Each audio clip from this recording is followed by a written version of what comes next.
Hello. Sorry about that. I think my OBS settings were reset or something.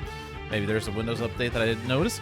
Anyway, welcome to Dolphin Dive, the weekly strategically minded Handelabra stream as hosted by Logic Dolphin. Handelabra believes in civil rights for everyone and in being as inclusive as possible, so any comments or activity actively working against those goals are not welcome and will not be tolerated. You can follow us at Handelabra Games on Twitch or Handelabra on Twitter, Facebook, and YouTube. You can follow me personally at Logic Dolphin on Twitch, Discord, YouTube, or pretty much any avenue. Sentinels of the Multiverse, Sentinels of Earth Prime, Bottom of the Ninth, One Deck Dungeon, One Deck Galaxy, Aeon's End, and Spirit Island are all available on Steam, iOS, and Android devices, with the exceptions of One Deck Dungeon, which is available on Switch as well, and One Deck Galaxy, which is in early access on Steam. You can find more information on those games at handelabra.com. But now we are here to play Sentinels. Why Sentinels? Or if you're reading the title, why the non-monthly OblivAeon match? Well, and also hello Nezu. Since I did not stream for the entirety of March, I missed the March monthly OblivAeon match. So to make up for that, I'm going to play it today. Yeah. Also, the start of the month OblivAeon match was dreadful and terrible. Let's see if this will be better. I will hit random until I get 4 heroes. Four heroes. There we go.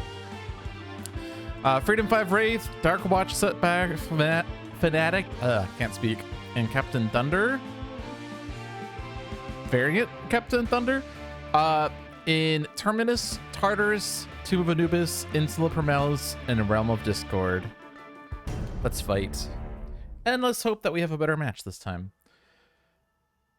If there was something I did wrong last time, was that I was too focused on objectives, maybe? So let's see.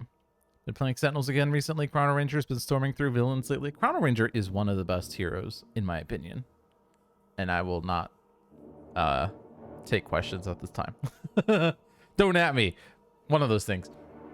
There's nowhere to hide. I am in all places, all times. All of my resources are being brought to bear. Go all out, team. It's time to be heroes, most of all. All right. First one is Citizen Storm. And the shield is the Effusion of Pain. The one that sucks, actually, but we'll see. Well, the one that sucks. All 5 of them suck. Maybe not the objective one, but most of them suck. Mechanically plus lore, Chrono Ranger is amazing. Yep. I love Chrono Ranger's lore. How can you beat a time-traveling cowboy, you know? With also, like, a robot arm. Destroy the non-villain target with the lowest. Bye, Wraith. It was nice knowing you. It'd be something more thematic if that was setback, but you know. All right, it's not going to be a perfect match. We already have an in cap. And also, oh god, we almost got this immediately. Except you killed Wraith, so that was terrible because you moved battle zones. But I guess to be fair, you moved battle zones because a target was not destroyed, so that's what happened. All right. So this is, yeah, let's just go through this. This is self-damage, so Aeon Men being hit is fine. Boar being hit is annoying. Random hero replacement. It's Chrono Ranger! Yay! All right, Chrono's here. All right, now that that's done, let's take a look and see what happened. Effusion of Pain. At the end of OblivAeon's turn, move OblivAeon to the other battle zone. Each target there deals itself 2 infernal damage. If 4 hero targets are dealt damage this way, flip this card. So we almost got this, but we didn't. Flip side, at the start of OblivAeon's turn, incapacitate all heroes here. If at least 1 hero is incapacitated this way, remove this card from the game. Well, I guess also this is impossible to perfect based off of this. We're going to get another incapacitation. Let's go. I also have Boar in Battle Zone 1. The first time this card is dealt damage each turn, put a token on this card. Increase damage dealt by this card by the number of tokens on this card. If this card would be destroyed, flip it. At the end of this villain turn, put a token on this card. Then this card deals each hero target in the play area with the most rewards 1 fire damage. And on the flip side, when this card is flipped to the side, destroy all environment cards. Then this card deals each target X energy damage and X fire damage, where X equals the number of tokens on this card. Then remove this card from the game. Self-immolation indeed. We also have Aeon Master in Battle Zone 2. At the start of this villain turn, if there are at least 3 Aeon men here, flip this card. When this card is destroyed, shuffle all Aeon men in both battle zones into the Aeon men deck and remove this card from the game. The first time this card is still damaged each turn, play the top card of the Aeon men deck. At the end of this villain turn, play the top card of the Aeon men deck. Don't flip him, but if he does. At the start of this villain turn, if there are no Aeon men in this play area, flip this card. When this card is destroyed, shuffle all Aeon men in both battle zones into the Aeon men deck and remove this card from the game. Whenever an Aeon man is destroyed, this card deals each non-villain target 2 energy damage. At the end of this villain turn, OblivAeon destroys the Aeon man here with the lowest HP, even if OblivAeon is in the other battle zone. That is why this is dreadful. Because not only is it OblivAeon destroying Aeon man, but he also will deal each non-villain target 2 energy damage in retaliation. Rude. Yeah, page 1 OblivAeon. I haven't really read this card out loud in a while, but let's do it. At the start of OblivAeon's turn, the countdown token moves 1 space along the countdown track towards 0. OblivAeon is immune to damage dealt by OblivAeon. Increased damage dealt by OblivAeon by 4. When the OblivAeon shield card is removed from the game, each player in the game may draw 1 card. X devastation tokens are removed from the inevitable destruction card, where X equals the number under the countdown token. Then the countdown token is moved to 6, OblivAeon's trash is shuffled into OblivAeon's deck, and OblivAeon turns to the next page. On the other hand, when the countdown token reaches 0, or if OblivAeon will be destroyed, an environment is removed from the game as per the rules on the Cyan Reserve. The countdown token is moved to 5, and OblivAeon turns to the next page. Also notably, he does not shuffle his trash into his deck. Whenever a Cyan is removed from the game in either battle zone, the bottom card of the Cyan Reserve is put in that battle zone. So that's why destroying Cyans on page 1 is pretty bad, because they'll just replace them. At the end of OblivAeon's turn, the top 3 cards of the Aeon Men deck are played in the other battle zone. Then OblivAeon destroys any Aeon Men here, then add 1 devastation token to the inevitable destruction card. So he will destroy Aeon Men in the battle zone that he's in. He's also playing Aeon Men in the other battle zone, and also moves. This is what I was going here for. He moves. Or, well, he moves. Yeah, he always moves the other battle zone. That's right. Okay. So these Aeon Men that are out here are the ones he's going to destroy. Each villain target regains 2 HP, add 1 devastation token to the inevitable destruction card, and move OblivAeon to this battle zone and play the top card of OblivAeon's deck. Well, this one's the bad one. The other ones are okay. I also have Citizen Storm here, which is the best objective. Speaking of best objective, hey John. At the end of your turn, this card deals the hero target with the highest HP 3 lightning damage. Then this card destroys 1 hero ongoing card. When this card will be destroyed, flip it instead. And you know what you get for destroying it? Citizen Storm! At the end of your turn, this card may either deal 1 target 3 lightning damage or destroy 1 villain ongoing card or environment card. That's all you get for that? Really? Oh, well. So, immediate priorities, get rid of Aeon Locus, because OblivAeon's going to destroy him. I don't think we're going to get this, is the result. Because either we leave 4 heroes here, and then OblivAeon moves to the battle zone with 0 heroes, or we leave 1 hero here and move 3 others, in which case we still don't get this. This is hero targets, however, so if we do claim objectives that give us hero targets, it will be good. But yeah. Hi, John's wife.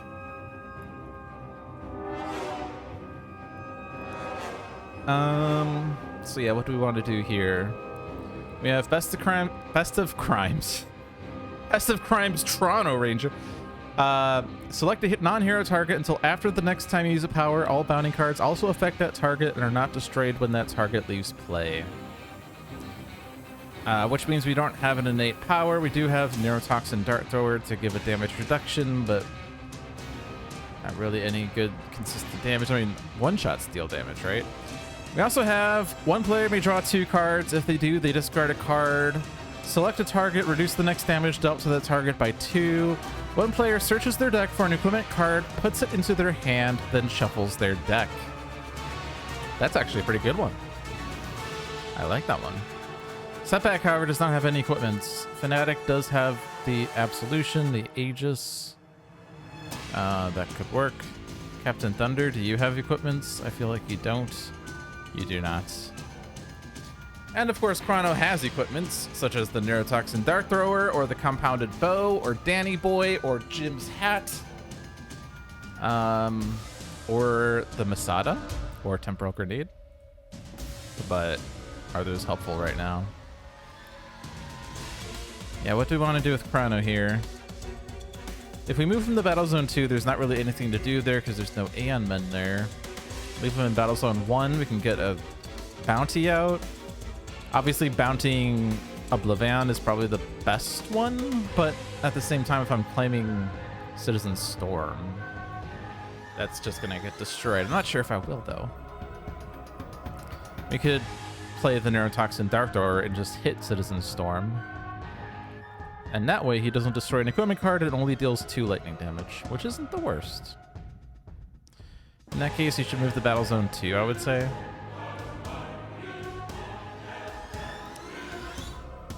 So let's just take this, get it out of the deck, because if you shuffle, it might end up back on top. Next objective is a War-Torn Landscape. At the end of your turn, play the top 2 cards of the environment deck. At the end of any other hero's turn, if there are no environment cards in play in your battle zone, flip this card to give you the Cold War. Each time you use a power during your turn, other than the first time, this card deals up to 3 targets, 2 cold damage each. At the end of your turn, you may also use a power. Sick. But we're gonna shut up Citizen Storm. Shut up.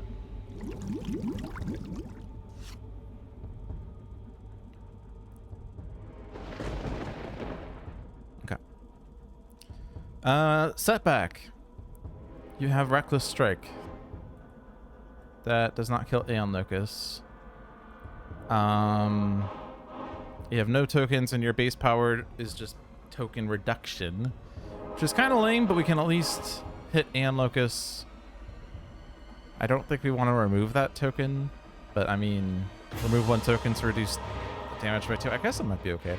Let's keep you here so you can hit Aeon Locus. Let's take on the War-Torn Landscape. Next one up is Building a King. At the end of your turn, each player may discard and or destroy any number of their equipment cards or mechanical golem cards. If at least 3 cards enter the trash this way in 1 turn, flip this card to get T-Rex Spot. At the end of your turn, this card may deal 1 target 9 melee damage. Hold on a second. Citizen Storm, when you claim him, he can deal 3 damage. T-Rex Spot deals 9 damage, but also whenever this card is dealt damage, it deals each non-hero target 1 lightning damage. Which is better, 3 or 9? It's impossible to know. But yeah, that's up on the docket. It is a bit harder to discard 3 equipment cards, I guess. But yeah, Reckless Rush, hit the Aeon Locus. And let's reduce the damage, I guess. Another Reckless Rush. You also get 2 Terminus cards. Is Terminus the bad one? I don't remember. We get Heart Bearers, Drudge. At the end of the environment turn, each device regains 2 HP. If no HP is regained this way, play the top card of the environment deck. When this card is destroyed, put 1 device from each trash into play. Well, there are no devices in this game, other than maybe the environment. Entropic Storm, Weather Effect. At the start of the environment turn, deal each target X lightning damage, where X equals the number of breaches in play plus 1, then destroy this card. We do not have a breach. So 1 damage to each target. That's what's going to happen. Okay. Fanatic with Final Dive. Maybe that was the reason to not hit the Aeon Locus. We also can just deal 2 damage with our base power. We could destroy environment cards. We can Final Dive the Part Bearers, I guess. Because it is going to gain HP, or sorry, it is going to play an environment card because there's no HP. Throw that into Aeon Vassal and then kill Aeon Locus. We're not in the same battle zone as Citizen Storm. But I do want to kill the Aeon Locus. So stay here, take the king. Final Dive. And there's no devices in the trash anywhere, so it's not going to do anything. Kill the Aeon Vassal so we don't get a Devastation token when that is removed or destroyed. And then exercise the Aeon Locust. We draw another final dive. If you draw the card that you just played, you played the exact right card. True story. We don't have equipments. Yeah, we have the 2 heroes that don't have equipments, plus Fnatic that has no equipments, so let's skip that. Also, I missed that we have Hellion up now. At the end of your turn, this card deals your hero character card 1 irreducible melee damage, then deals each hero target 1 infernal damage. When this card to be destroyed, flip it instead for Seraph. At the end of your turn, this card deals up to 3 targets 2 irreducible radiant damage each. Whenever radiant damage is dealt to this card, you may play a card or use a power. So let's see. Redirect all damage dealt by non-hero targets to Captain Thunder. That's pretty risky. Not gonna lie. The first time Captain Thunder is dealt damage by each non-hero target each turn, he deals 1 target 1 lightning damage. Captain Thunder deals 1 target 1 melee damage, 2 lightning damage, and 3 sonic damage. That's a pretty good punch. The first time Captain Thunder deals lightning damage each turn, he deals 1 target 1 sonic damage. But let's not forget our base power. Destroy 1 of your ongoings. Captain Thunder regains 2 HP and deals 1 target 2 lightning damage. So I play an ongoing, I'm gonna lose it.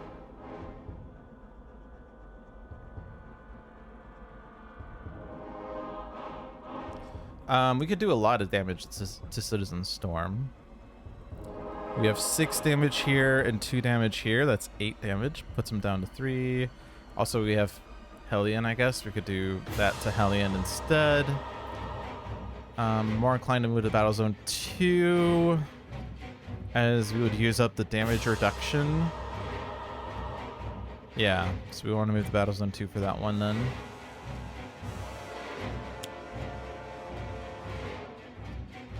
And Hellion is better than Citizen Storm, so we're just gonna punch Hellion.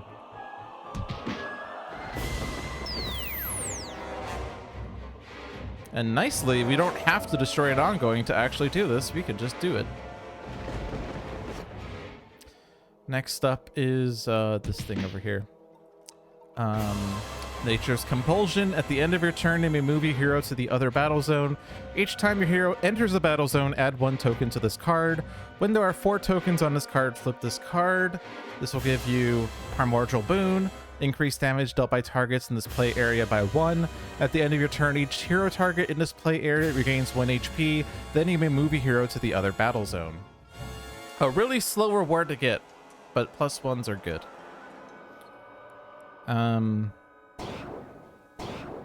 Yeah, let's see what happens. We got 0 rewards, by the way.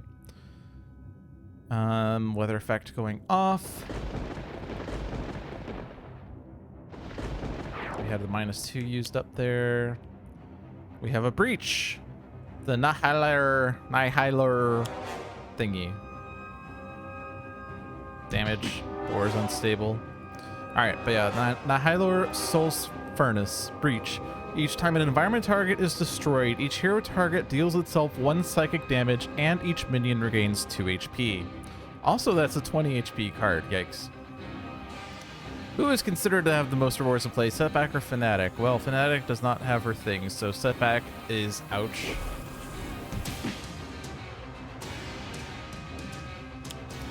Endless Torment. Torment cards do not destroy other Torment cards when they enter play, blah blah blah.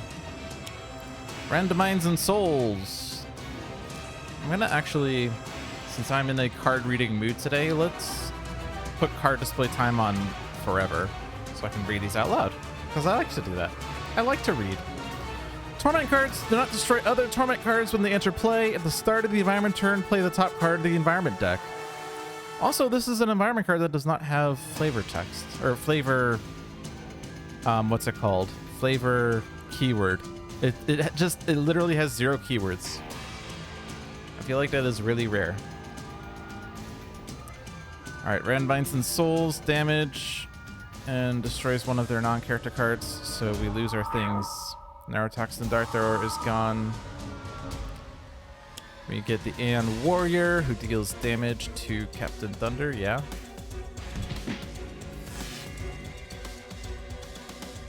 And OblivAeon plays the Abyss Stairs back to play a card and add a Devastation token. Temporal Fractures, which moves the countdown token down. Also, heroes... Okay, I think this is actually really good to get because heroes are going to move to the other battle zone.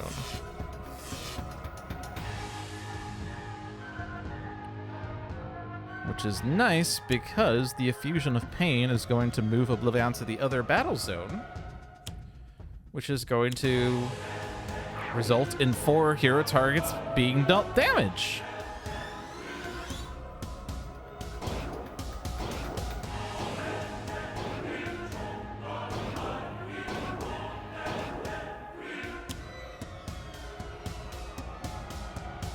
Sorry. Now I need to click whenever a card is played. That's okay though. I could also hold tab, I guess.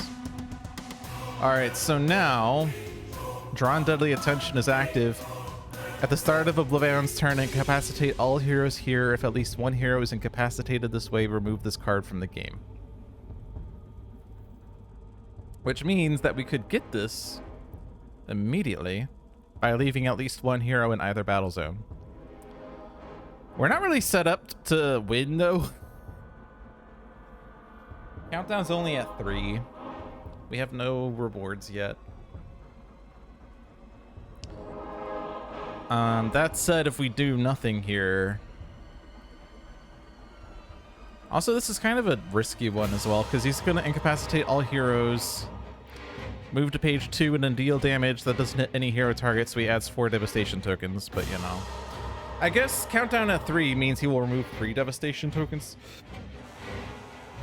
Should we just speed this game and go to page 2 right away with no rewards?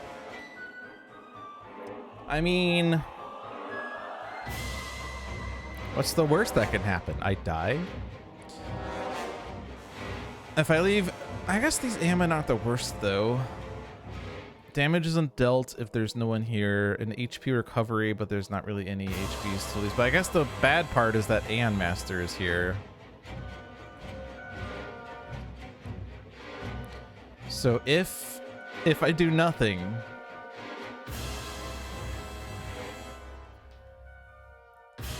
if I move everyone to Battle Zone 1 and then Aeon Master flips,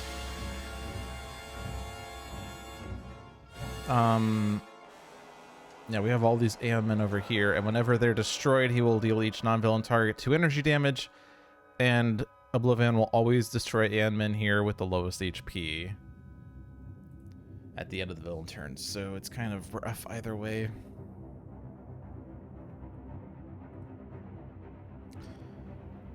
We have the Endless Torment here. If I could destroy this card, well, so what I'm thinking is the War-Torn Landscape. We can try to get that active, but I don't have Environment Destruction here. Well, I do if I use my Incap. But Citizen Storm is active. Although we have like no cards in play right now. The cards we had in play got destroyed. So I could use my Incap to get the thingy. The Temporal Grenade. Use the Temporal Grenade to destroy Endless Torment. Then we will end a hero turn with no environment cards in play, which will give Setback Cold War.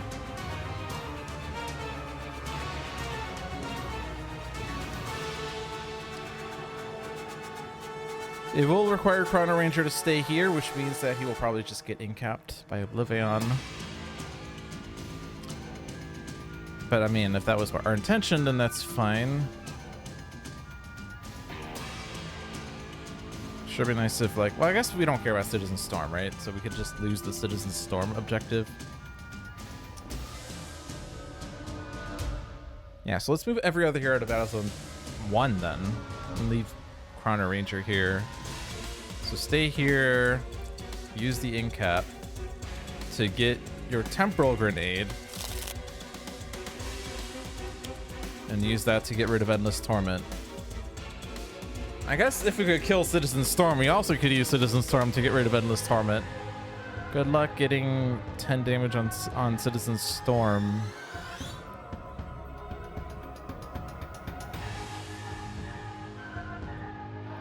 I just don't see it. I don't see the damage. So deal to 3 targets, 1 energy damage each. Well, Hellion for sure. Is there a chance that Citizen Storm could be dealt damage by the environment? This is what, Tartarus? Is there a chance that Tartarus deals villain damage? I don't know. Anthrals are just going to... Well... I guess there's also a chance the environment deals AoE damage. I don't know. One of those Anthrals are getting destroyed by flipped Aeon Master anyway. I don't know. I'm just gonna hit the storm, and we'll just deal with it.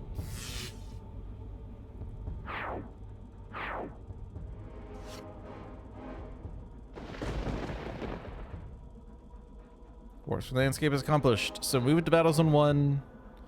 Oh, actually,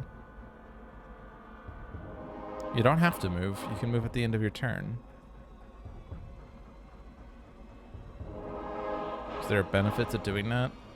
We would like to get rewards, or sorry, we'd like to get powers, since you have an extra power, and it will have Cold War go off, and that 2 cold damage to 3 targets. Actually, ooh, actually that means Aeon Master doesn't flip. Okay, I like that a lot then. So, did I hit Citizen Storm at least? I did. I guess we could hit Hellion, but we could always do that with Captain Thunder, actually, so we don't need to do that. So stay here and take the objective because you're going to move battle zones anyway. Play an ongoing... Oh, but you're not going to use this power because you don't have 2 tokens. So if I use this, it doesn't work, right? Yeah, so it doesn't work. Okay, never mind. Doesn't do what I thought it would do. Wait, it doesn't matter. I can use... I don't care about the effect of this power. I just care that I use the power. Okay, never mind. Everything's fine. I'm gonna use Surprising Fortune to no effect, but I want to use a power because then Cold War still goes off. Success. And we have successfully prevented Aeon Master from flipping.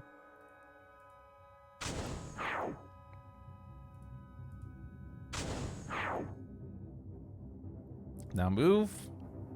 Puts a token on Nature's Compulsion. Next up is Demand of the Gods. At the end of your turn, if at least 4 cards are destroyed this turn, flip this card. If not, you may move this card to another hero's play area to get the Magic of the Ennead power. Select a damage type. Your hero deals each villain target 9 damage of that type. Then, if damage was dealt this way, remove this card from the game. Really lame, honestly. We already have Building a King. So I think we just shuffle the mission deck then. So move to Battle Zone 1 and then shuffle to get rid of that crap. And get the much better Great Fortune. At the end of your turn, you may select a card in your hand. Shuffle your deck and reveal the top card of your deck. If the revealed card and the selected card share a keyword, play them both and flip this card. If not, discard them both to get Lucky Break. At the end of your turn, reveal the top card of your deck. Each player may play a card that shares a keyword with the revealed card, then put the revealed card into play. Very fun, very good, very exciting. Do we care about the Nahilar Soul Furnace? Obviously, it's bad if environment targets get destroyed. This is Terminus. Terminus seems bad.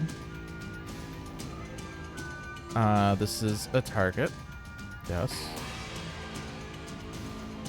We could consecrate ground, but I don't really care about hitting boar, so skip would also be fine. I think I'll just skip.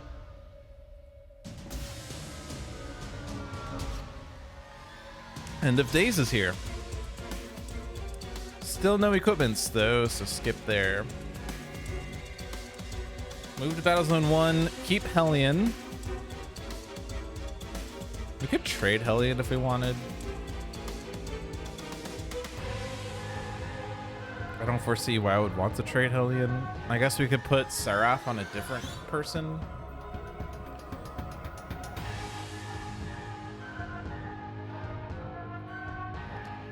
Seraph on Fnatic?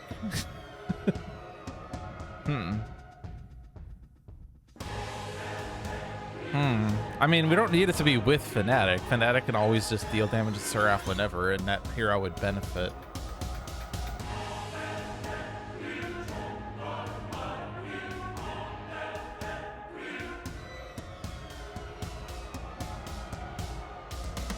If I trade with Setback, then we get to another objective faster. And then we could try to get Great Fortune on Setback. So I think we trade with Setback. I'm not going to get the token on this turn, but we just need to deal 2 damage. All of my cards are ongoings. So if I play this, then they're just going to get destroyed anyway. I don't want to hit Boar. So I don't want to play these just to get them destroyed. So let's just skip. And then damage and HP.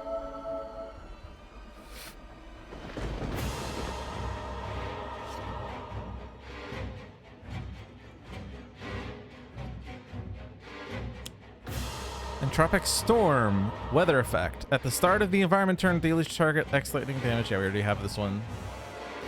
So it's now going to deal 2 damage to each target. Elemental Pandemonium.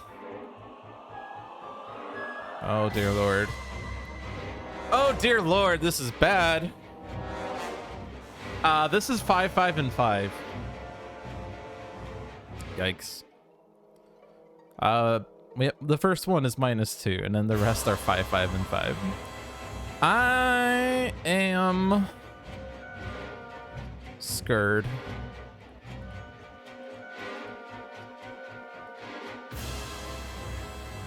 I am scared.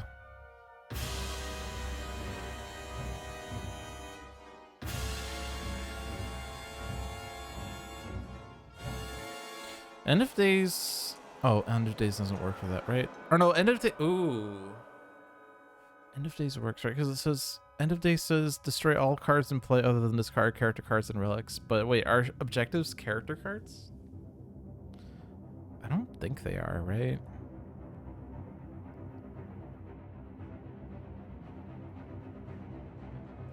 I'm just thinking, like, when I do have like something to destroy with, if I do play end of days, I can use that to claim an objective. Obviously, we don't have one right now that's a target, but it could be down the road.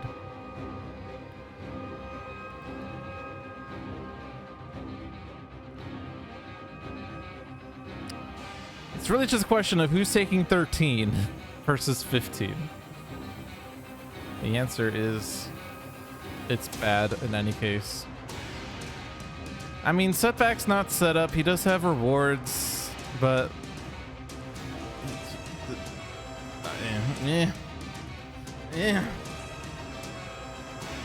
It's also high chance that whoever I select just dies anyway, so.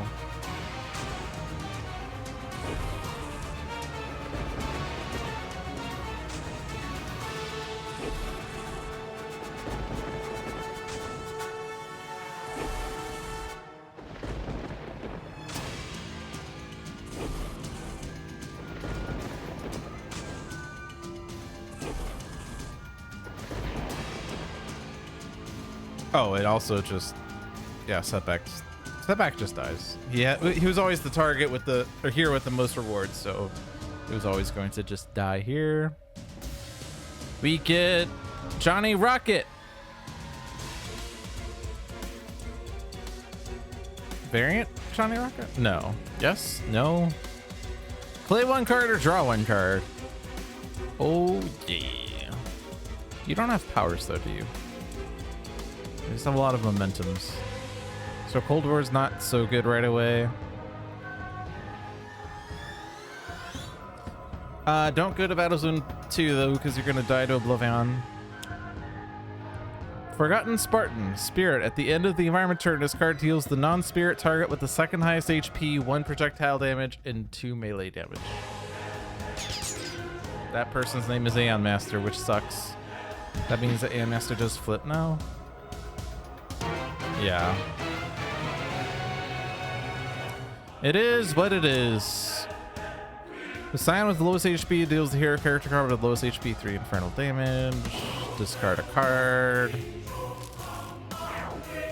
Destroy an Ant-Man. Deal damage in retaliation. OblivAeon also does this thing.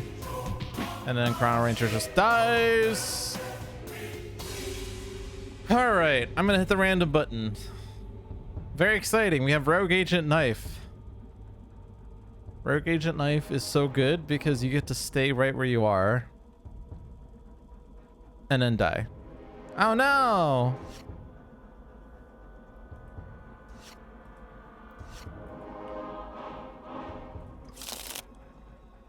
Alright, we're on page 2. We have some rewards now.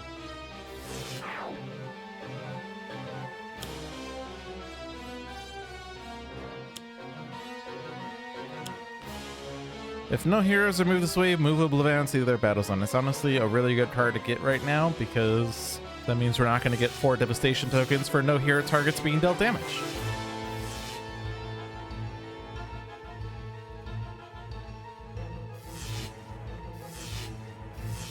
On the other hand, Fnatic is dead.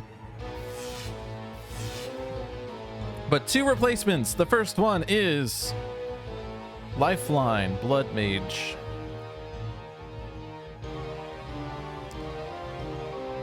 No no rewards here. We do have a lot of power incaps though. Okay.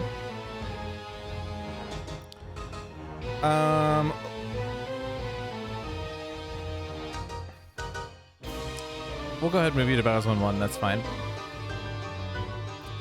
And then we have Setting Sun Ra. Did someone say AoE? Did someone say AoE? Did someone say AoE?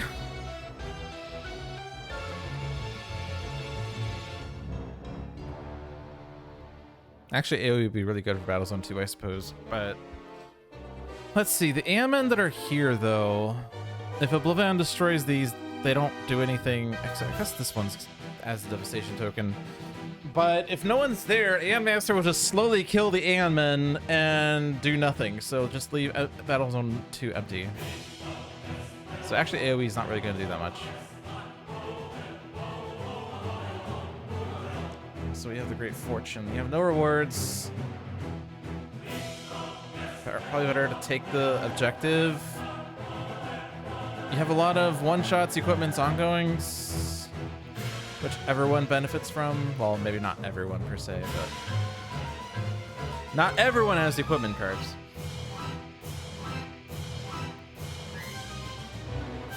So let's see. So we can search for an equipment card. We can get lots of plays by activating the until the start of your next turn effect.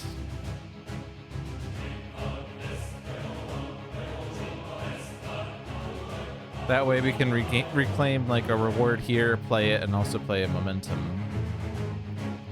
That would just be it, really. Let's take Great Fortune here. What's the worst that could happen? Boar's still alive. Killing Boar is probably going to be really bad whenever it does happen. But we don't really have immunity to that yet. I mean, if I use this power, I'm hitting Boar. I also want to hit OblivAeon anyway, so I might as well, right?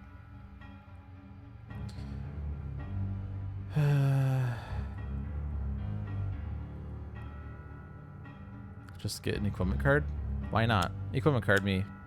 Terminarch's Casing. -1 damage to myself, yeah? Yeah. Let's do it.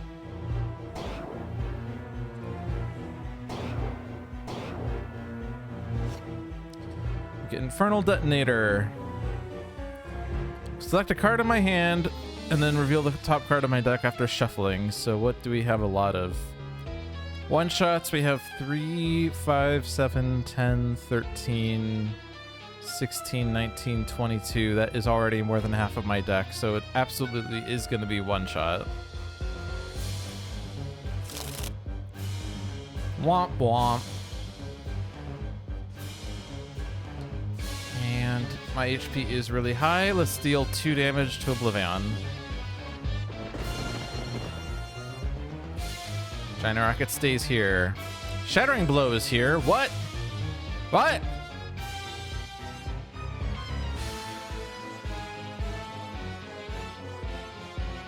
Do I take it on Johnny Rocket? Do I take it on Raw?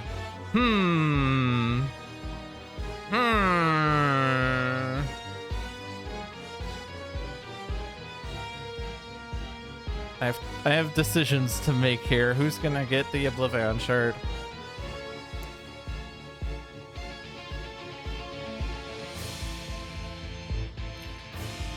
Captain Thunder could actually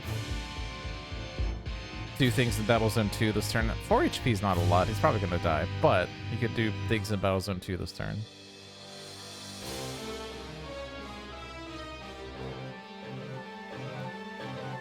Not that we really want to kill things in Battlezone 2, by the way, but hey, we could gain tokens on that.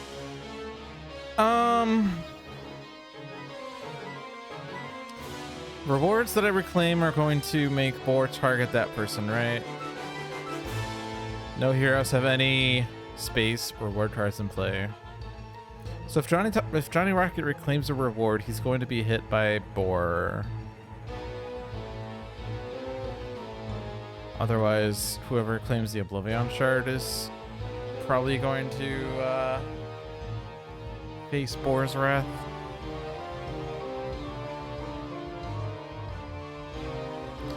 And your power is play 1 card or draw 1 card. You also have a momentum that says draw 2, play 1. You also have a momentum that says you may play a momentum and then play 1 card.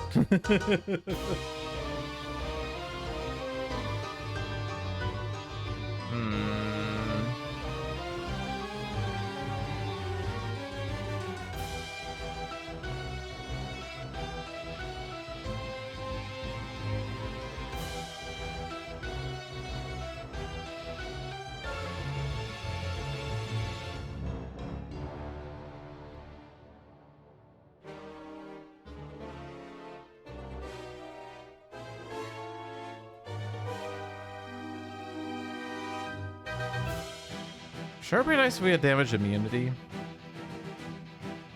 Because Boar is going to blow up at a huge number. And that would have OblivAeon be dealt 12 damage. But whoever destroys Boar is going to face Boar's Wrath.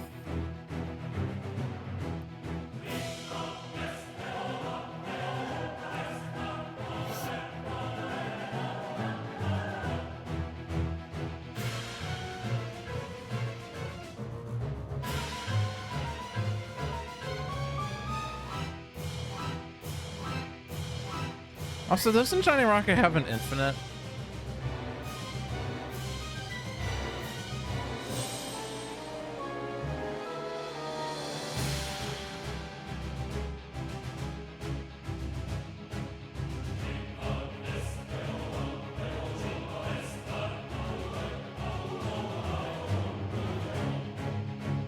Destroy 1 momentum if you do draw 1, but yeah, 1 shot's not resolved.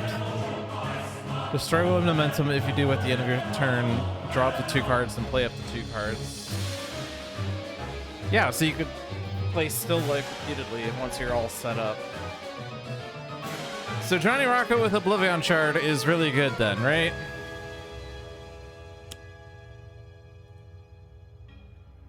Next step, keep Johnny Rocket alive. I'm gonna play Fast Footwork, draw 2, play 1. Rapid Retrieval, Sonic Shattering. 1 player other than you may search their deck for 1 equipment card and put it into play, then shuffle their deck. So like Raw could obviously just get Staff of Ra right away, but you can always summon Staff for that. Lifeline has 2 equipments. Ordidian Sulfax and Vitality Battery. Neither of which are like vital.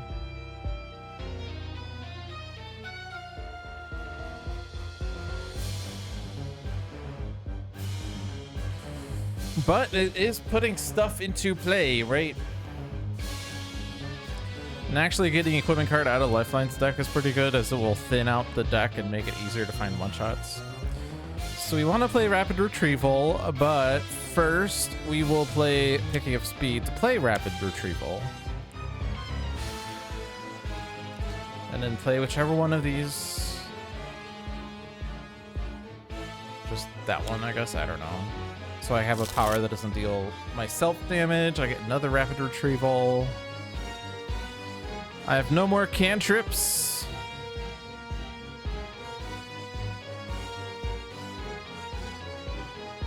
Let's do this again on Lifeline. Play your other equipment card.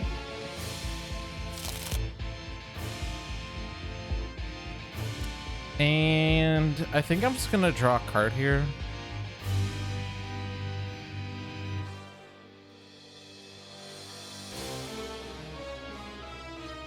Unless there's a way for me to deal 12 damage to OblivAeon this turn, but I think I'm gonna hold on that. I'm gonna hold on to my momentums, as they are valuable to destroy.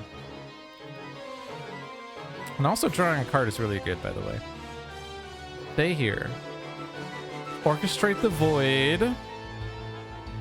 We do have an incap that will allow heroes to do things. So Orchestrate the Void. Whenever you cause another player to play a card, use a power, or draw a card, add 1 token to this card. When there are 5 tokens on this card, flip this card. This gives you Virtuosos of the Void.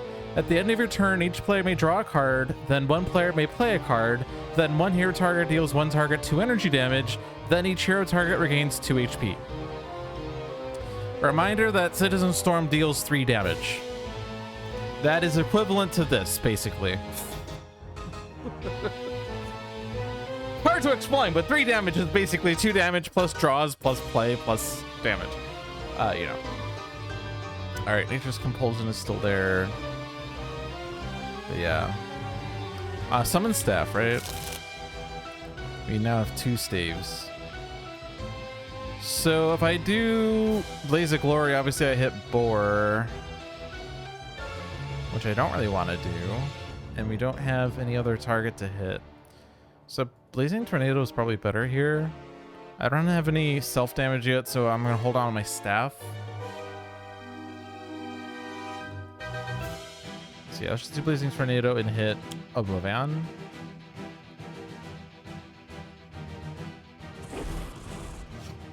I'm just going to ignore Boar until we find a way to deal with Boar. So move to the other battle zone. Red Menace is here, gives every man, which deals damage based on cards. I guess I should read this out loud. The first time this card is dealt damage each turn, it deals the source of that damage 3 fire damage. At the end of your turn, this card deals each non-villain target 1 fire damage. When this card will be destroyed, flip it instead to get the Everyman. The first time this card is dealt damage each turn, you may draw a card. At the end of your turn, this card may deal 1 target X melee damage, or X equals the number of cards in your hand. Reminder that Citizen Storm deals 3 damage, which is basically the same as dealing damage equals the number of cards in your hand, right? Okay. Well, I don't think it's a good idea to take Red Menace right now. I could leave him there. We already got OblivAeon Shard. We already got... Like, the only other thing we would really like to have, I guess, is damage immunity, or the Mecha Knights, or Citizen Storm, but...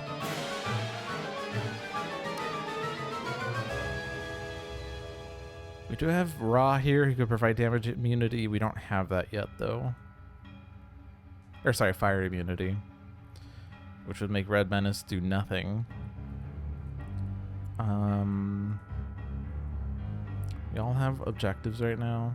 Everyone else has incaps they could use, though. I'm just gonna skip. Now, I don't think there's value in playing any of these. The only one that could do something is dealing 1 damage to each non-hero target, but that's not going to do anything. Except reduce Aeon Master to 52. So I'm just going to skip. I will use this, though, because it is 2 HP. and I can hit Aeon Master, which puts him at 51, which is good, right? Now move to Battle Zone 1. You are now at 3 tokens. You need 1 more to flip. And damage, including to Boar.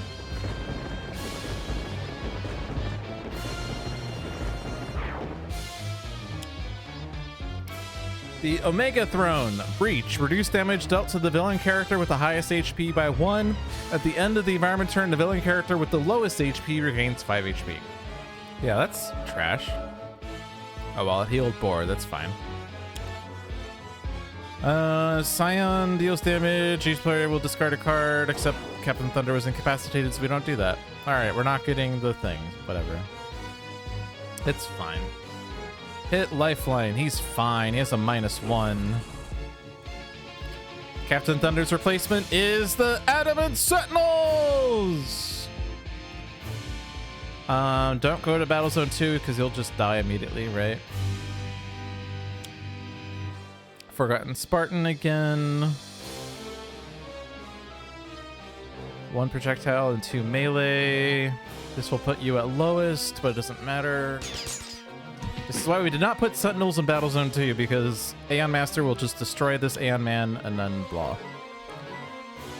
Play the top card of the Aeon Man deck, move any Aeon Man in the other Battle Zone to this zone, and then blah blah blah. Okay, well, that's fine. Aeon Warrior's destroyed. You do hit the Forgotten Spartan at least, but you don't damage the heroes, which is what I like. Put the bottom card of the Sign Reserve in this Battle Zone! Mom! We can only barely deal with the Scions we have right now! Aeon Locust, yikes. It's okay though. Progeny. At the start of this villain turn, if there are 4 or more tokens on this card, flip this card. When this card is destroyed, put the top card of each hero deck into play, then remove this card from the game. The first time this card is dealt damage each turn, add 1 token to this card. At the end of this villain turn, add 1 token to this card. Then this card deals each hero target in the play area with the most rewards X energy damage, where X equals the number of tokens on this card. Yay, tokens! If Progeny flips, at the start of this villain turn, if there are no tokens on this card, flip this card. X on this card equals the number of tokens on this card. Reduce damage dealt to this card by X. When this card is destroyed, each player draws X cards, then remove this card from the game. At the end of this villain turn, this card deals the hero target with the lowest HP X cold damage. Then deals the hero target with the second highest HP X lightning damage. Then deals the hero target with the highest HP X fire damage. Then remove 1 token from this card. Oh, baby. Alright, well... Not anything I can do here.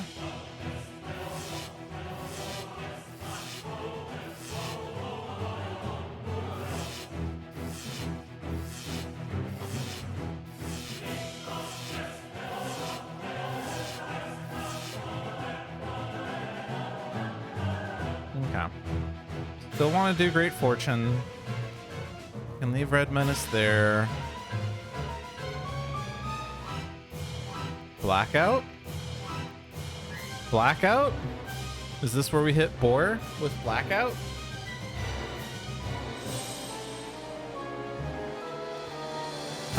Damage immunity would still be nice to have, you know, but... Alright, so Sentinels have no active rewards, so they want to take an objective. Everyone else has objectives. So let's see. So if we're using an in-cap here, the best one might be until the start of your next turn. At the start of a player's turn, they may discard a card to play a card, because that's 4 extra plays. And Sentinels would love extra plays.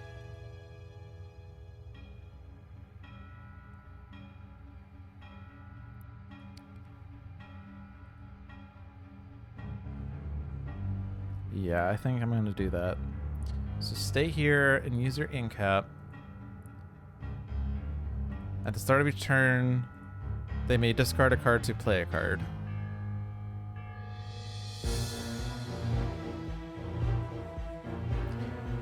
So...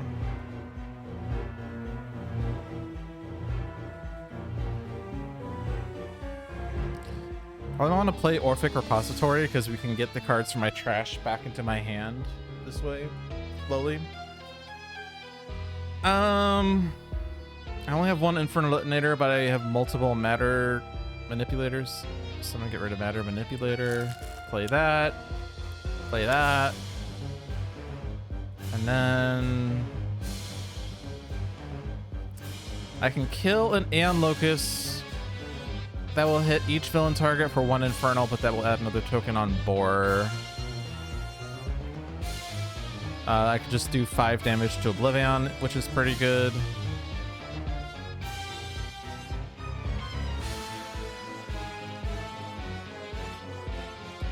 Okay, that says destroy this card as a thing. I don't want to use this one, so let's just hit OblivAeon. Oh, Omega Throne is reducing your damage, so it's 3 damage. Yikes. We have picked the wrong battle zone to fight OblivAeon in, as Terminus is bad, apparently. Fun fact. Alien Arcana. This is the only card I have in my hand. Oh, I'm playing both of these. Cool.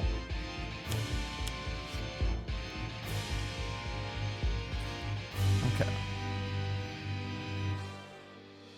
Yeah, so it was the only card I had, so I had to select it. For the first time an ongoing card on this card enters lifelines, play area each turn, draw a card. Yeah, so we get extra damage there, which is fine. 1 HP or lightning damage. I mean, with the -1 on OblivAeon, I'm just gonna do the HP then. I don't want to move cards there. Do we have... I guess we could just use this base power to kill the Aeon Locusts. So let's just keep hitting OblivAeon then.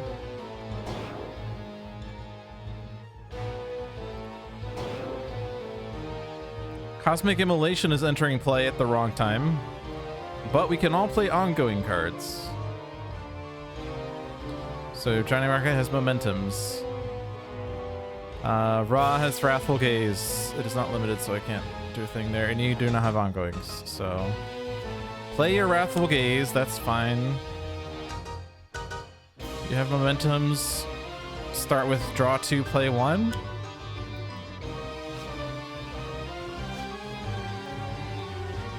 So play a Momentum, play a card. Equipment cards and Raw. We can get rid of an environment card by using the thing. Short-term solution. Damage there. Increased damage dealt by Johnny Rocket this turn by 1. This is... We don't need it this turn right away. Let's... Oh, we don't really have card draw other than... Yeah, we don't have any card draw. So let's just short-term solution away the Omega Throne. Right? It's not destroying an environment target, so that's fine. Sentinels do not have a card. Lifeline does not have a card. And we have +2 damage now. +2 damage on wrong things. Alright. Johnny Rocket does not have any other powers.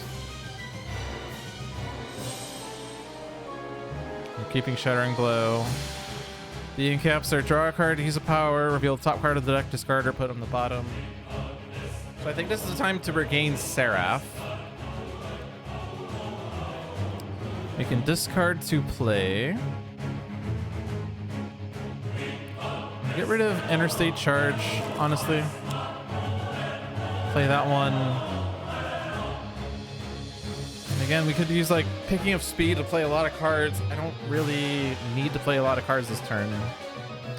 I want to keep the damage dealing things.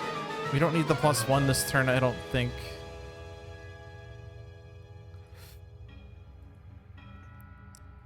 We could get a Staff of Ra in play from Ra out of sequence, I guess. 1 environment card in play for the AoE is kind of weak because it's going to hit Boar and Progeny.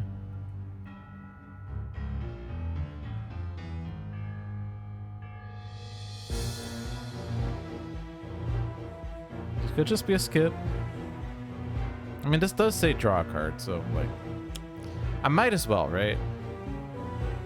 And the only one with equipment cards is raw. So go ahead and play a staff. Got another short-term solution. Let's draw more cards.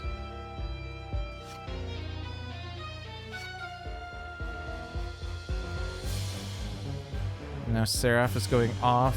Hit OblivAeon for sure. Now I could kill the Aeon Locusts. I could hit myself to play or power, which would just be play. So what did we draw from this? Destroy a momentum to draw 2, play 2. We also got distracting chatter. That target cannot deal damage until the start of your turn. The problem is that Boars on the flip side is not a target, so that doesn't help the flip side.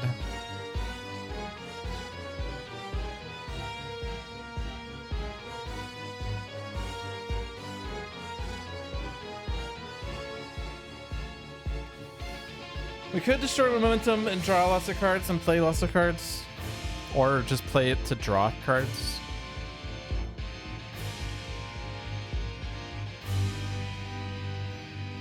Yeah. So play Still Life, destroy a momentum. Fast Footwork's a good one.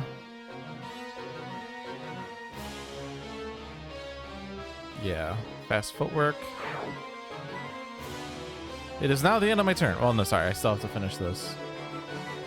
But yeah, the Aeon Locusts die in several different ways. Like the easiest would be Blackout on Boar.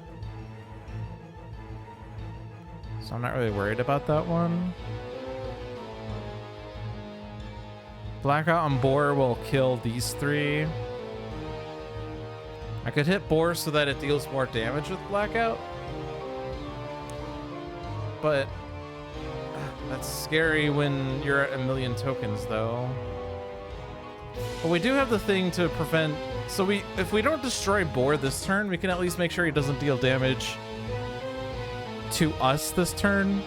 Then we could vacate Battle Zone 1, except for one hero, who can then kill Boar.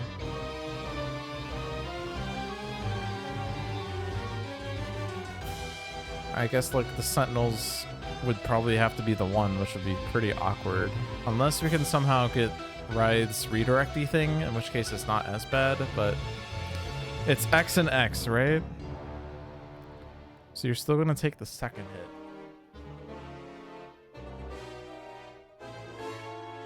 Whatever, I'm hitting Boar. So draw.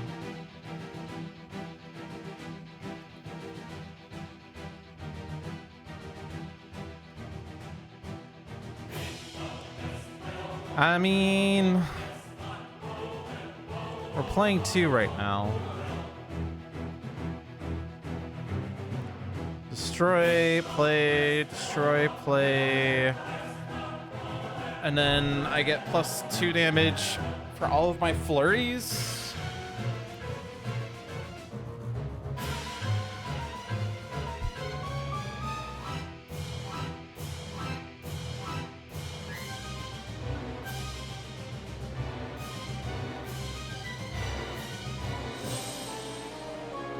I don't have draw outside of, well, I have no draw, period. So I think I want to just hold that then. But I'm absolutely playing Distraction Chatter at some point. Short-term solution isn't going to do anything here.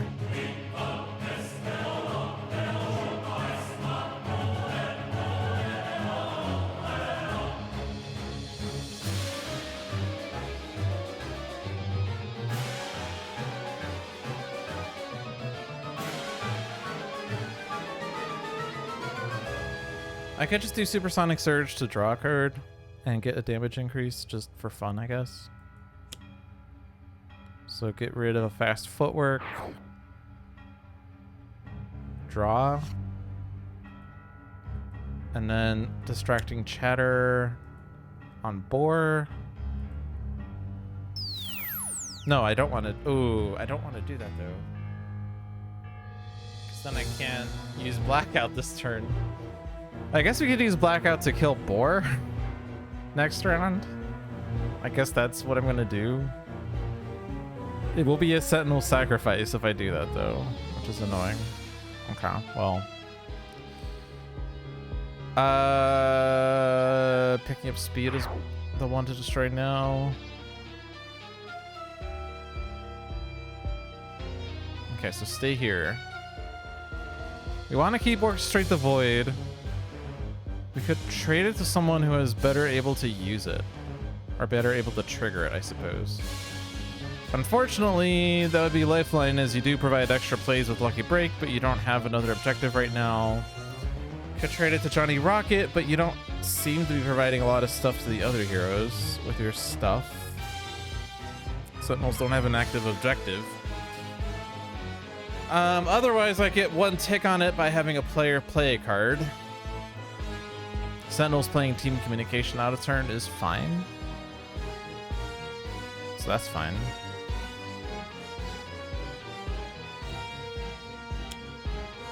Bear in mind, we do have the extra discard and play at the start of this turn, but yeah. So Fling into Darkness, Telekinetic Wallop, Dark Delusions, Dark Delusions.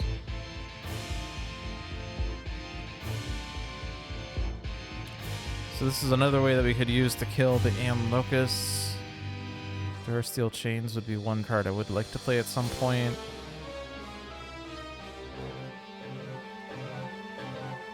I guess we could just play it now, as I don't think I need to play these one-shots right now. Discard to play. Let's play Excavation, I guess.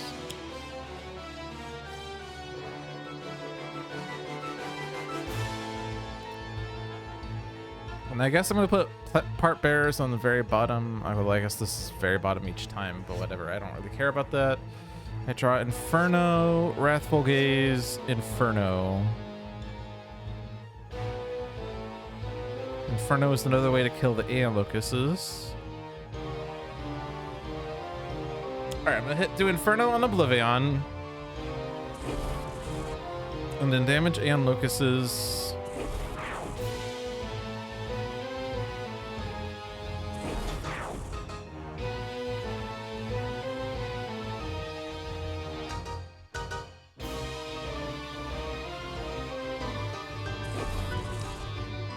Do I want to hit Boar? He cannot deal damage, right?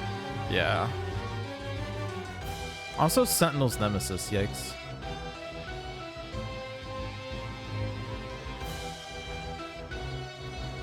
Well, let's just get tokens on there. I guess that's what's going to happen, is we're going to blow up Boar and have him deal 1,000,000 damage to OblivAeon. I don't want to hit Progeny, though. Because I don't have to hit Progeny. Because I can just use Blazing Tornado on OblivAeon. You've still not dealt 12 damage to OblivAeon in one turn, which is weird.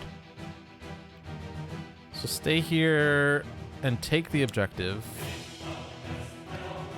Discard to play, but you don't really have anything to play. We're not playing Blackout this turn. This hits Boar, but also... also Progeny.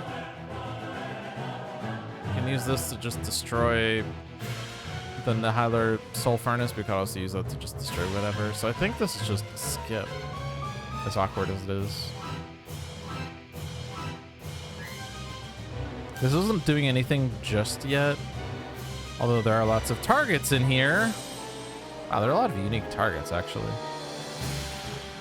Actually, no, it's not unique targets. Partial order known because these. Otherwise, it was going to show, like, the 2 Omega Breachers, all that. Okay.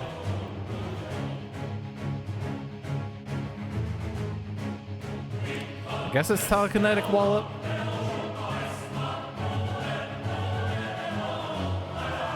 The Red Menace is here. It's going to hit Idealist, which is not ideal.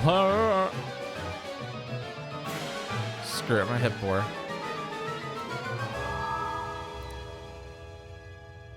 And now we're reducing OblivAeon's damage by 1 is probably the best.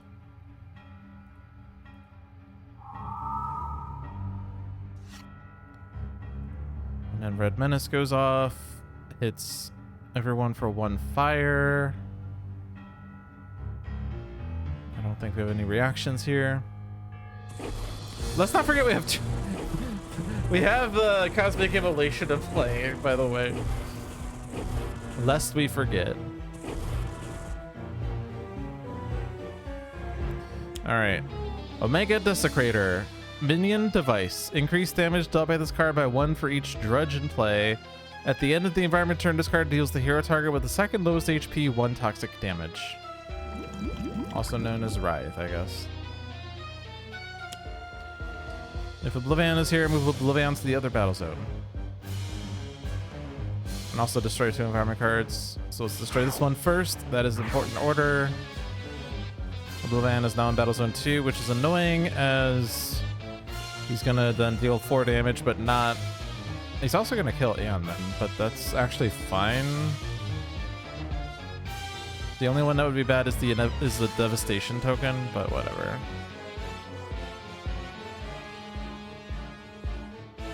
Lifeline or Johnny Rocket. Lifeline has Cosmic Immolation in play.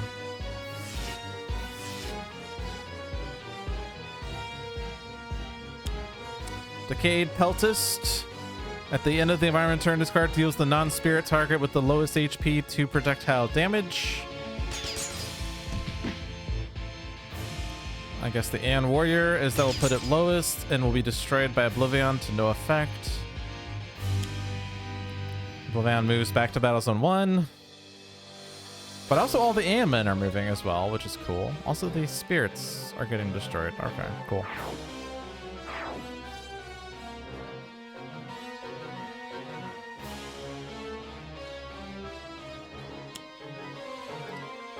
And then move targets dealt damage this way to the other battle zone. Fun.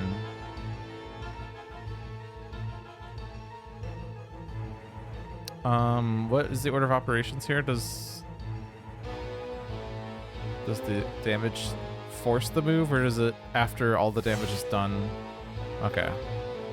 So obviously you hit Aeon Warrior last then. Hit the villain target, Red Menace. He retaliates, which is funny.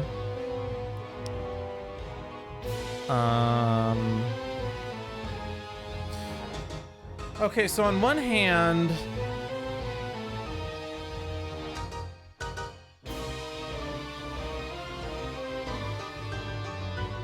okay, so all the heroes are moving to Battle Zone 2, and then he's not gonna hit hero targets with this thing. I didn't actually read this page. When turned to this page, OblivAeon HP is set to 180, and OblivAeon deals each non-villain target 4 energy damage. Then the top 2 cards of the Aeon Men deck are played here. At the start of OblivAeon's turn, the countdown token moves 1 space towards 0.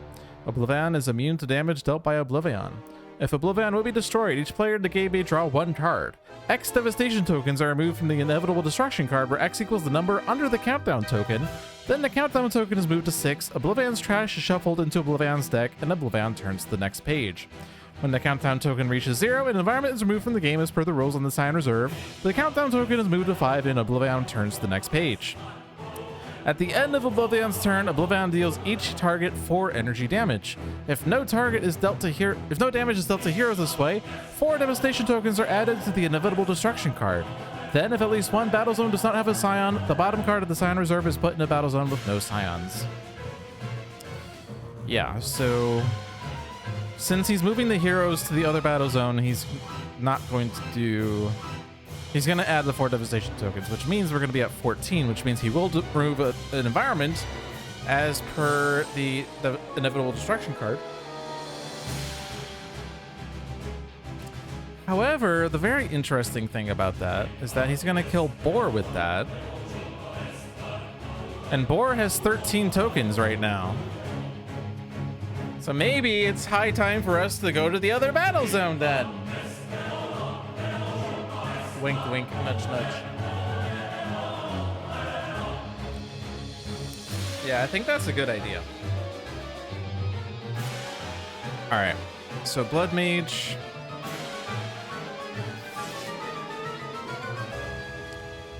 Johnny Rocket.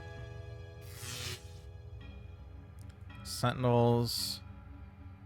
Mainstay's not going to be dual damage here, so hit someone else, I guess Medico?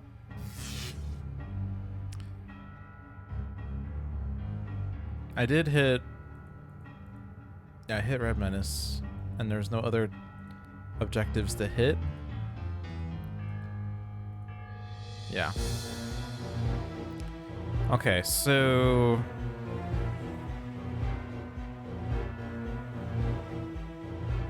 Yeah, I don't think the order matters here.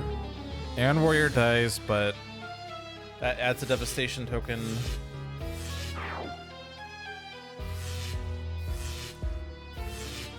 Also notice the -1 is not active anymore.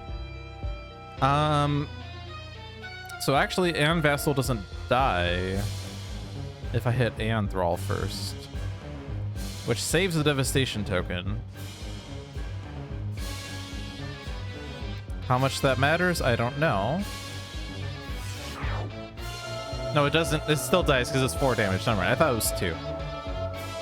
Because I don't know how to read cards. I could have killed Aeon Warrior, I guess. Before it, and that would be a good one to destroy. So let's do that then. Okay. So let's hit Aeon Warrior. Thank God that we only have to rewind to the end of turn and not to the card play. Otherwise it'd be awkward.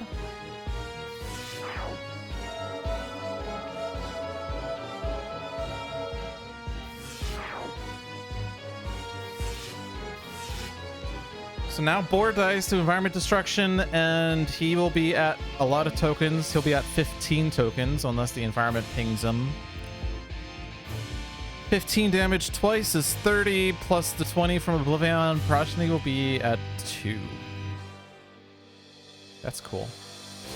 But also, is he flipping? Not just yet. Okay.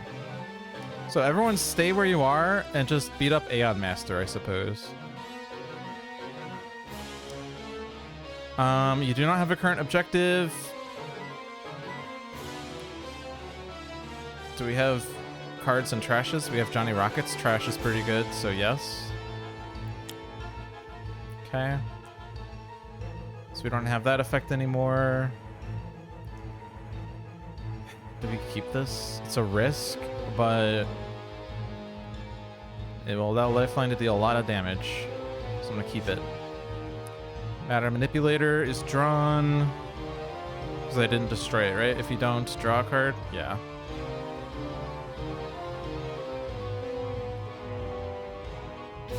Self-damage is bad right now, and I have no equipment cards, so I guess it's Matter Manipulator. Since I play... Okay, so we have 2 of these Alien Arcanas, which means I'm drawing 2 cards, or I could use 2 powers. That's exciting. I do not have the Cold War on this guy, otherwise it'd be really sick. How many powers do we want to use this turn? I don't want to use my base one, as that will hit me for too much. Nor did the Self-Axe I want to use. I don't necessarily want to destroy things right away. I probably want to save this damage for OblivAeon at the very least. There's no cards under here, but I would deal 2 damage plus 1. Yeah, it looks like I just have 1 power. So it's gonna be no powers off of this. I get Unnatural Upheaval and Haunting Memories. Well, I guess it's only... Oh, right, because it's the first card draw, so I can only use 1 extra power, per se, but I only had 1 anyway. So I can hit Red Menace. Ooh. But that will hit me for 5 fire. I'm gonna say no to that.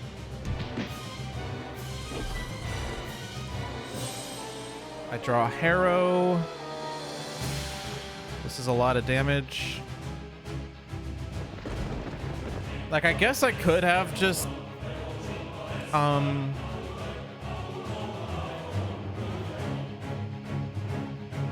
put the top card. I guess I could have just killed Red Menace this turn, but We have lots of damage floating around anyway. I don't want to do this yet. Damage. And then we get to Lucky Break. I am playing Repair Leyline. Sweet Share target regains 1 HP. Each player draws a card. Play the top card of the environment deck, but also one hero other than Lifeline may use a power.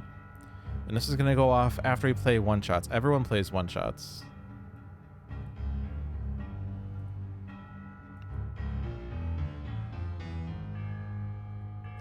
I don't want to do Supersonic Surge this turn, out of turn. That would be kind of awkward for Johnny Rocket. We want to use Distracting Chatter on Red Menace, I suppose. But we don't have to use it right now. We can use it next turn. Flurry. Not going to do this much. Not going to do much. So depending on like if I want to play one-shots to hit Red Menace. Like Inferno could hit Red Menace. There are no environment cards in play, so Scorched Earth doesn't do that much. And that we could just play Dark Delusions there, and that would do 5 damage to Red Menace. So I guess we could. So Johnny Rocket, Distractingly Chatter, destroy. Oh, I guess the damage is going to go off first. It's fine. It's fine. Actually,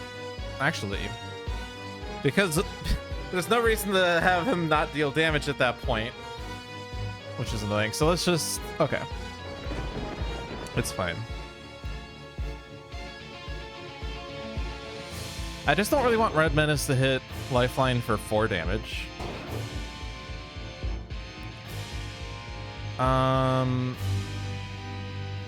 It's 3 damage. It would be 2 to mainstay because you have a -1.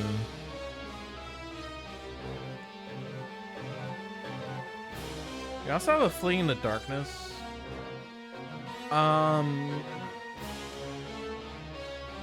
You could probably hit Raw since you have HP recovery. So let's just have Raw play Inferno. Flee in the Darkness should kill Red Menace then.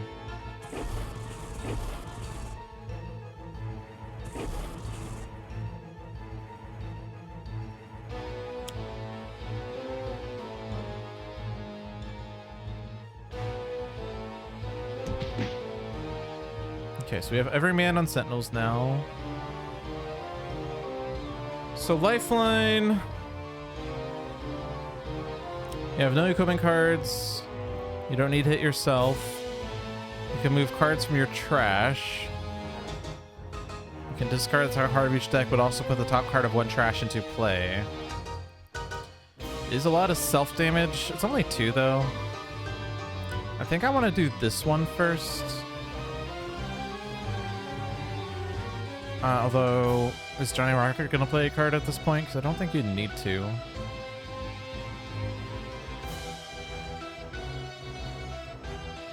I guess you could just do this to draw, but that's kind of a waste. So let's... Yeah, I don't think Johnny Rocket's playing. Do Leyline Shift. And then it's a bunch of discards. I want to play this when it's not OblivAeon because it's not going to accidentally do a thing. So Terrible Burden.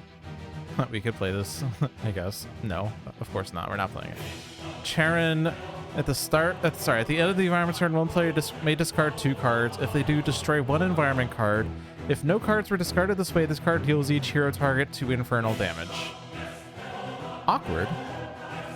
Additional power. Self-damage. Each hero of a target regains 1 HP. Move a non-indestructible non-character card from in play to under the top card of its deck, which there's no enemy card to use that on, so it's going to be Flame Spike then.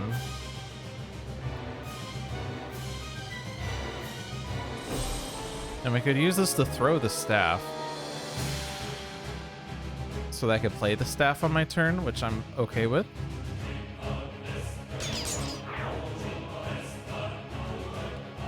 Johnny Rocket again. Do you want to play a one shot? I think we're saving these at least for Johnny Rocket's own turn, but more likely we're gonna play it on OblivAeon when we're fighting OblivAeon directly. So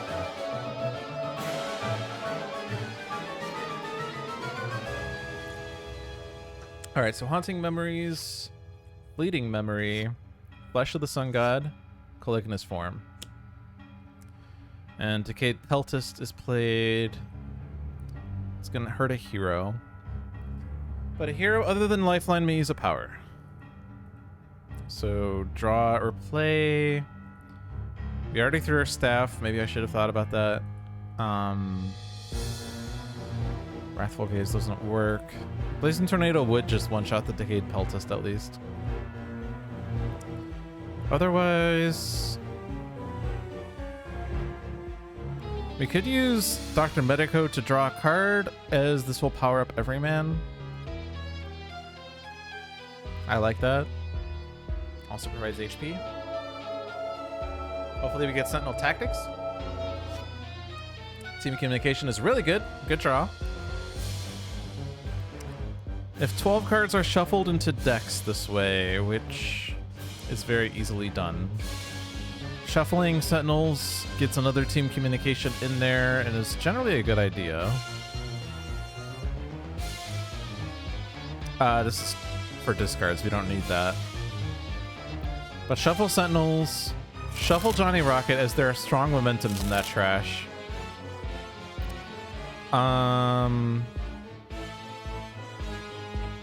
Like we don't...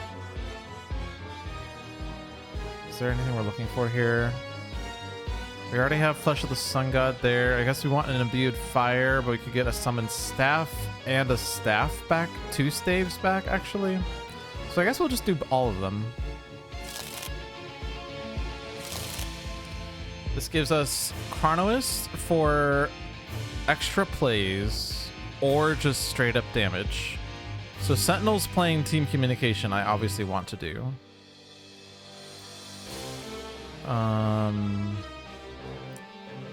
Lifeline deals 1 target X infernal damage, where X equals the number of cards destroyed this turn plus 1.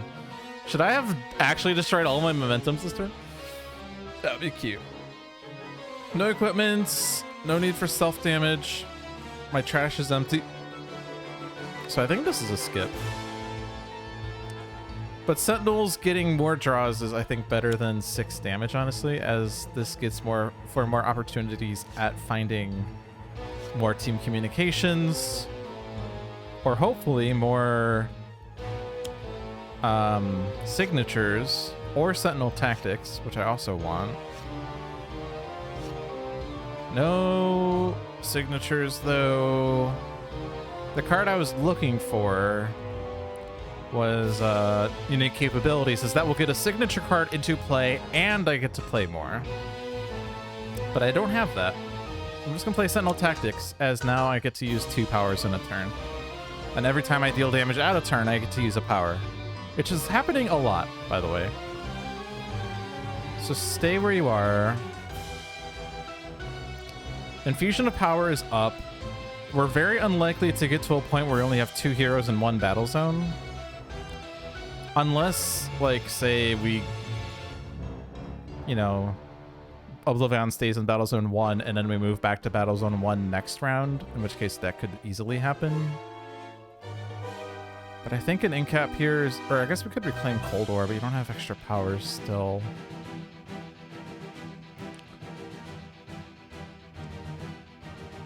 But like giving Sentinels a power here allows them to deal damage, which will allow them to use a power, which allows them to draw a card, right? It seems really strong.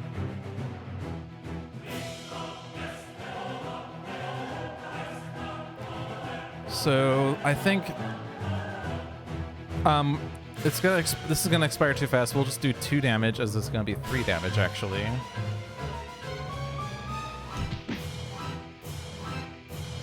And then I'm gonna regain HP and draw a card.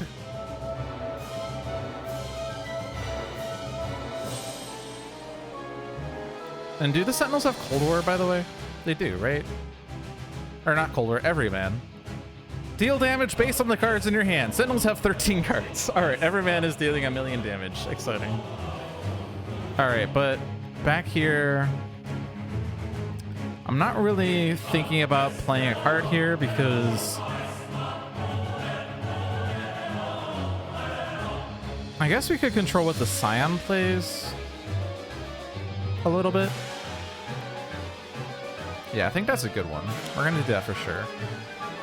As we want to make sure he doesn't move. Like, we'll kill Aeon Master, and then Scion, Battlezone 2 does not get a Scion play, and then Battlezone 1 will play this Scion card, and this is a damage card, which is perfect. I'm gonna leave it there. So OblivAeon is for sure destroying Battlezone 1, which is going to then destroy Boar, who is in turn going to hit Progeny for 1,000,000, and also OblivAeon, which will also flip Shattering Blow. So that is very good. We get to play a card as well off of this. Is there anything I want? We certainly have enough damage. Like, Everyman is dealing at least 13 damage. So I don't think I need to deal extra damage to Aeon Master.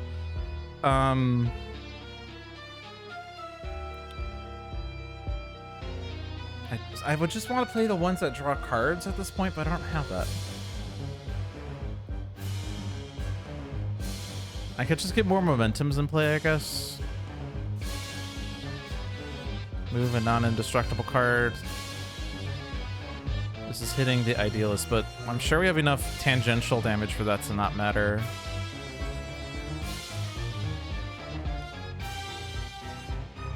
I'll just play Zigzag Windup. I already played a card, so I might as well just do something now. Might as well. Use my power to draw, as I don't like my plays right now. Still Life, which is good. Distracting Chatter. Oh yeah, and also Seraph just kills the Decayed Peltist. And I could hit Seraph to play something.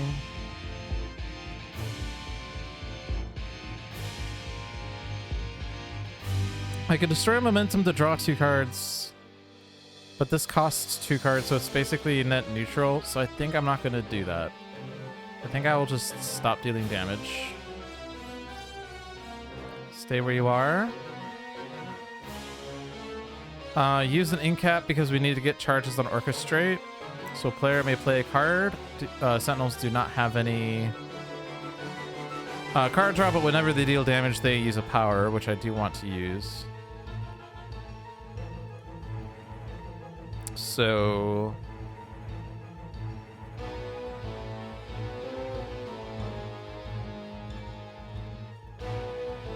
I want to save. Do I want to save Blackout? I don't know. Let's play Positive Energy.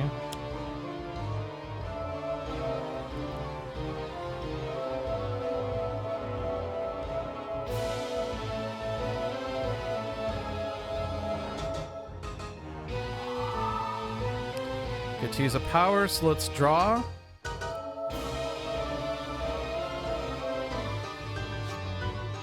Did not get card draw off that. Let's get my staff back and blaze the tornado.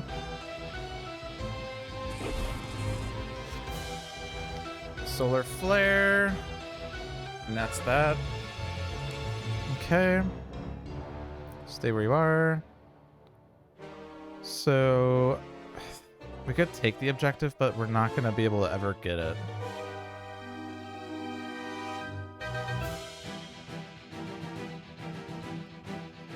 I guess there's a possibility that Raw could, like, we could move Lifeline, we could move Johnny Rocket, and then Raw could trade his objective for this.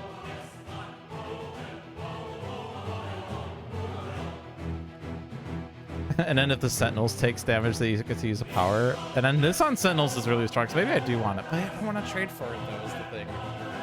All right, whatever. Take it. It's good on Sentinels, right? Did I read this card out, actually?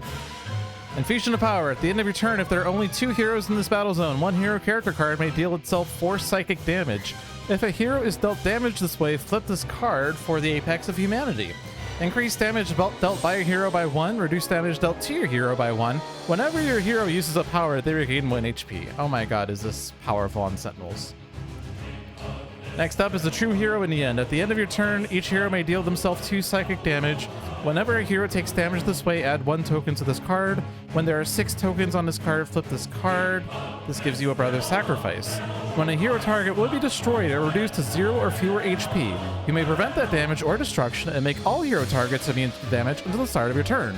Then remove this card from the game. There's the damage immunity we wanted, albeit a bit too late. All right. We certainly have enough damage to kill Aeon Master, so I'm just gonna play Caligula's form. Flipped Aeon destroying Aeon Master removes all Aeon men, right? Yeah, which there's none, so it's just saves us a devastation token is what it's gonna do. So to that end, deal damage and then draw cards. So I guess it doesn't matter if I deals this damage, so we'll just do this one for more damage. Sentinels can use a power.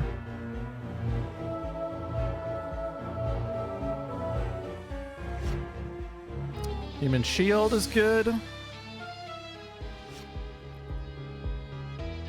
And every man wipes out Aeon Master. Yay! We killed a Scion. All right, Battle Zone 1. The Omega Throne is back. Doesn't actually do anything other than Boar regains HP, but he still dies. Scatter Slaughter does nothing. Terminus plays Forgotten Spartan again. Goes after Lucky Break. Battle Zone Scion 2 doesn't go off because there's no Scion. And now we remove the environment. Let's put 2 of Anubis in, because that's always the top one. I don't know. This kills Boar. Boar deals 15 and 15 damage. But watch this. Shattering Blow has been achieved! Yes! Because Boar has dealt 12 damage to OblivAeon. Actually, he dealt 32 damage. And then 20 damage goes off.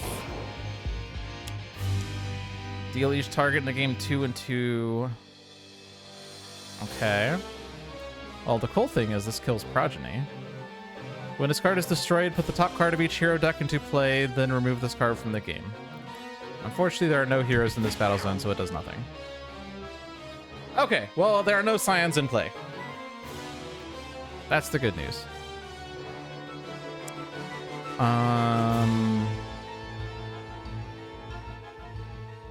Sure, it'd be nice if we had a way to get a power usage.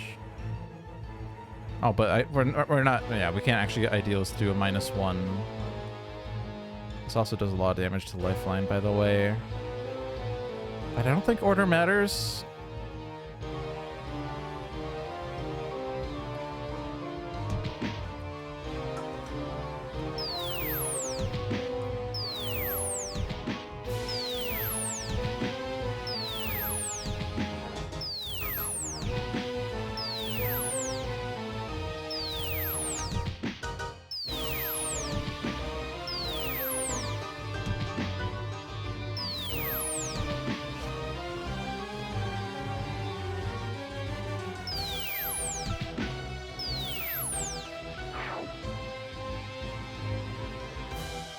And then he didn't deal the 4 damage, so...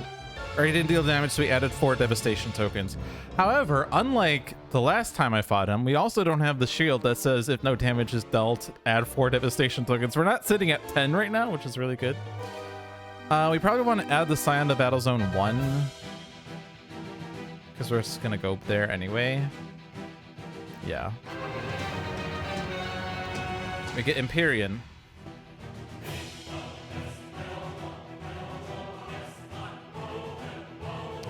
So, like, if we kill Empyrean, then we can just make sure we're on status quo. We might as well just go after OblivAeon directly, right? So go to Battle Zone 1.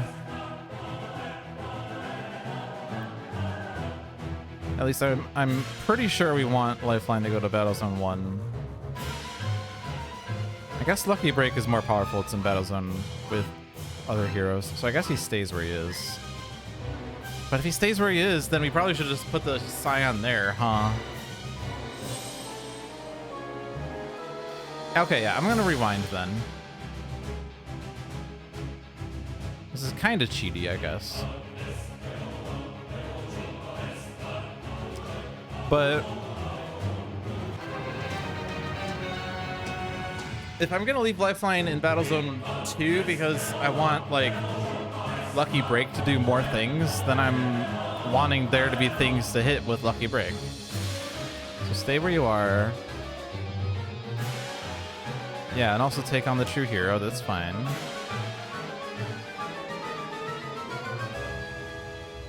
We wanna do damage here.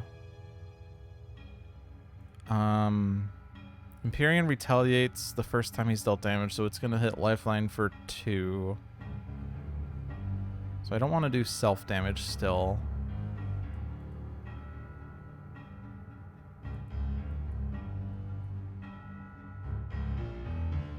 I could try to just speedrun Empyrean. What does... Alright, let me read Empyrean. I didn't do that. If this card would be destroyed, flip it instead. The first time this card is dealt damage each turn, it deals each target 1 energy damage. At the end of this villain turn, select a character with an active hero. That player may discard a card or destroy one of their non-character cards. If they do neither, this card deals the hero target with the highest HP in that player's play area 5 energy damage. Which is fine. If he flips, when this card flips to the side, restore it to 15 HP. This card is immune to melee and projectile damage. Whenever this card will be dealt energy damage, it regains that much HP instead. When this card is destroyed, each player may draw a card and use a power, then remove this card from the game. At the end of this villain turn, this card deals each non-villain target 3 energy damage. Then destroy X hero, non-character, non-target cards, where X equals the number of targets destroyed this turn. So we have to deal 45 damage. And the last 15 of that has to be non-melee, non-projectile, non-energy. But Lifeline deals a lot of Infernal.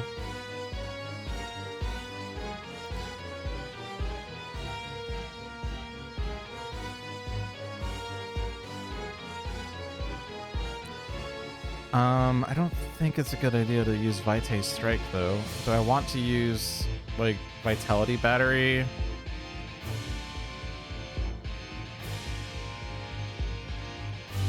I guess so. Let's use it. I was gonna save it for OblivAeon, but why do that? Why do that?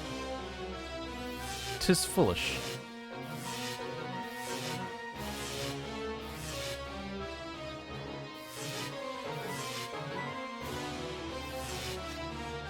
Aha! Team communication. Nice. Okay. Then...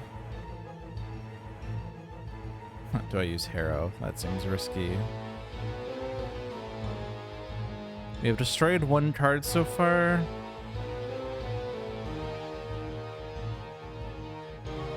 There are no equipment cards in my deck. No cards in my trash. I guess I just skip. Use the Nordidian Sulfax.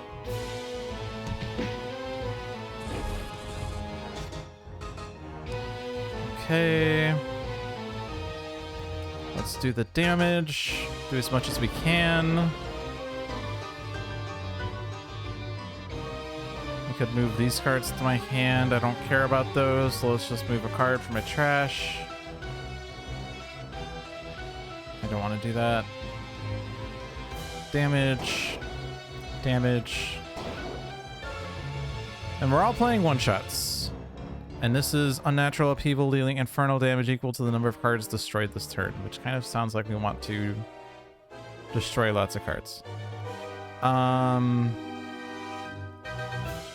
So this is the last chance to deal melee, projectile, or energy. Blackout could be pretty interesting, by the way. If we black out and then he flips and then hits himself immediately. I guess we were playing team communication first anyway. No environment cards in play.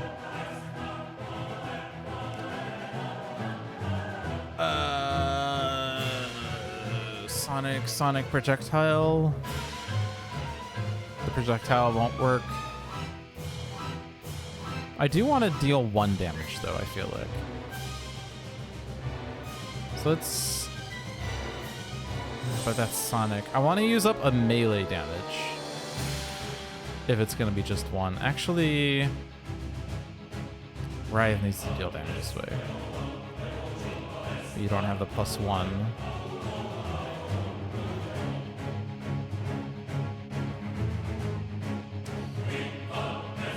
Could try to combo Momentums with a natural upheaval. I think it's overkill though. We only need to deal 18 damage, which I'm sure is very easily done. Let's just play Scorched Earth. And then the Sentinels use Blackout. Riot that needs to deal this damage.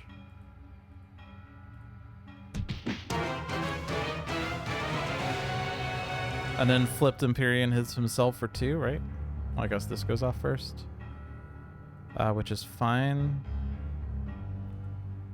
I'm just gonna do the HP and draw, right? Oh, I was supposed to... Oh, wait, hold on. Hold on. Ignore what I just did. Because... Okay, I have to go back a ways.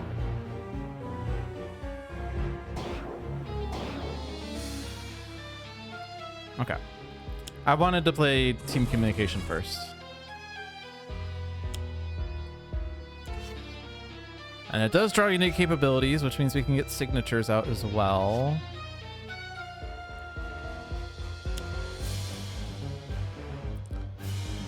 I guess we take Hippocratic Oath. Did not get another card draw thing, so now we do Blackout. Rive needs to deal damage this way. So then now we use a power. And we'll do the card draw.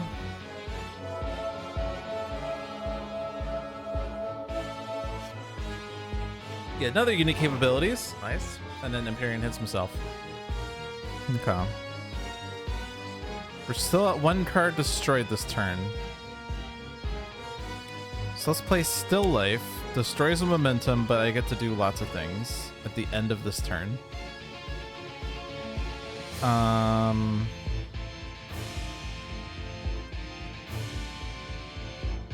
guess let's do Fleeting Mockery to control the Cyan deck, I guess? I don't know. I mean, it's not going to happen for a while. Oh, it only destroyed 1 card, huh?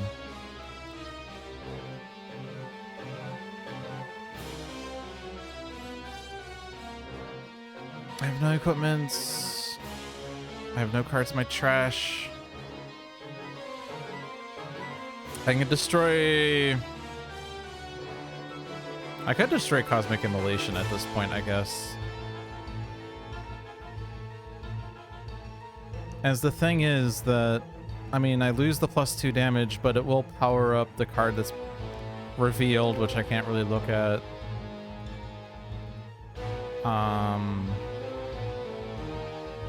This one, right? Yeah, number of cards destroyed this turn +1, so yeah. Actually, this is literally the same card, right? Okay. Okay, then. I'm just gonna play this card twice, why not? Actually, I guess I could destroy that with the second one, so I get the +2 on the first one. So let's destroy Wrathful Gaze. It's really good because I could use it to power up this card.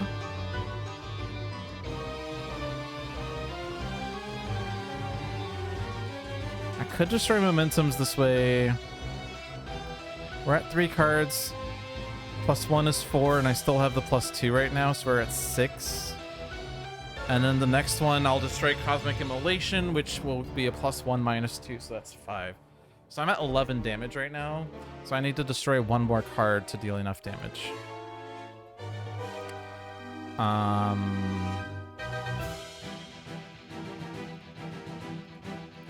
Let's get rid of momentum then, because that's what they're there for, right? So that deals enough there, and then the second one we'll use to destroy Cosmic Immolation.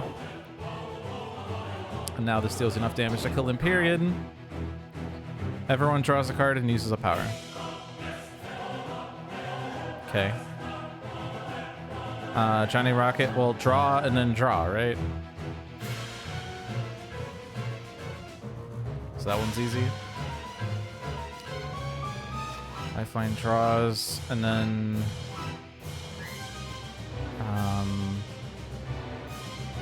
you can deal X targets damage, but that's really bad as you'll have to hit friendly targets. This power also doesn't do anything. So skip there.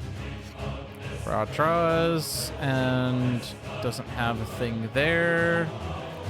Sentinels draws. And we could do that power, I guess. So next time a non-hero card is destroyed, right? Next time a non-hero target is destroyed, you may move it to the bottom of its deck. All right. No Scions in play. And Cosmic Immolation is now gone. If neither of you do, this card deals 1 target, 3 melee, and 3 energy damage. Yeah, well, I need to play a card then, somewhere. I'm sure we have plays. Like, you have things, right? You have unique capabilities, yeah, so that's fine. No equipment's in your deck. So now that we got rid of Cosmic Immolation, this is just 1 damage, and we do have 3 cards in there. I don't think that's worth... This is 0 damage, so I can do that safely. Discard a bunch of cards. Get another unique capabilities. We only have the 1. And we're playing the other one. So I don't need that damage. I don't need that damage. Each time a spirit will be dealt damage, redirected to the skeletal phalanx with the highest HP. At the end of the environment turn, this card deals each non-spirit target 1 melee damage. That seems bad. I don't need the damage. So it's going to be unique capabilities.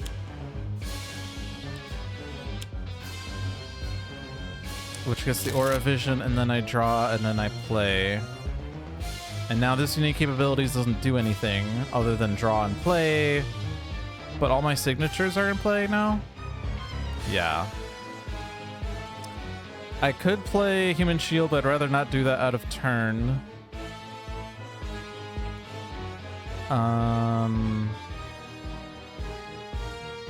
So what we could do...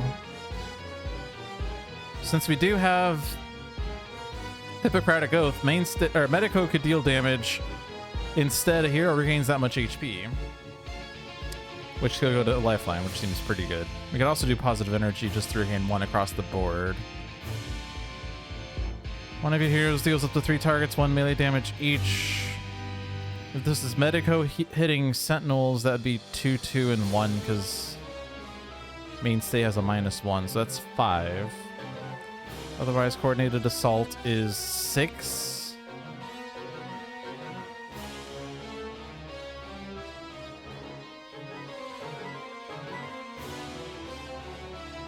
Yeah.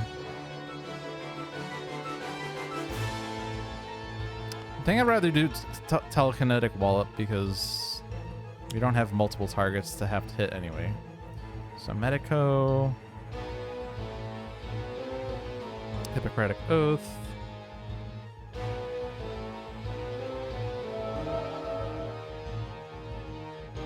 Hippocratic Oath.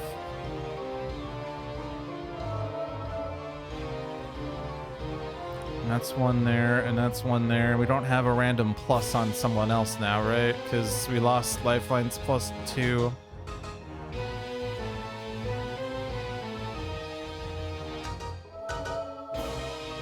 Okay. So now Sentinels don't have to play a card since they already got their signature in play, and we don't really have a thing to do there, so it can be anyone. Solar Flare out of turn would be interesting, because we are going to move heroes to the battle zone anyway. So we could do setup there.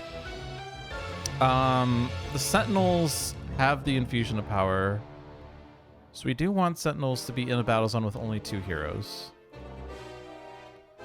Is that going to be Lifeline or Lifeline in Battle Zone 2, or is it going to be Johnny Rocket or Raw in Battle Zone 1 is the question.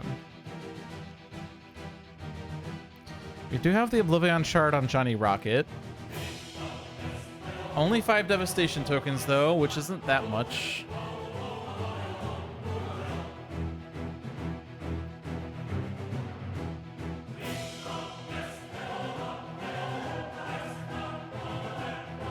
We have a Flash of the Sun God, but otherwise Raw doesn't do that much. I guess Raw doesn't do that much damage. What am I talking about? Flame Barrier would be pretty good actually to play if he's going to Battle Zone 1. I think I'm just gonna leave Johnny Rocket in Battle Zone 2, as weird as it is. We also have the final champion over here. At the end of your turn, if there are more hero targets than non-hero targets in this battle zone, flip this card. This is immediately true. Yeah, you don't have an ongoing objective, so this is immediately true even if Johnny Rocket moves. So what that gives is, of course, Cursor, increased damage dealt by non-character card hero targets by 1, reduce the first damage that will be dealt to any hero target in this play area each turn by 4. So, I mean, it's gonna go to Johnny Rocket.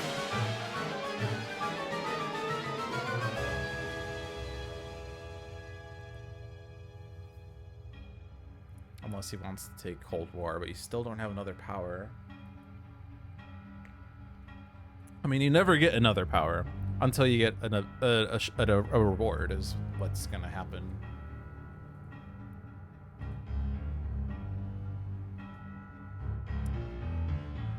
Raw does need to have this go off. One player may play a card. We probably want Sentinels in Battle Zone 2 because we can reduce OblivAeon's damage by 1.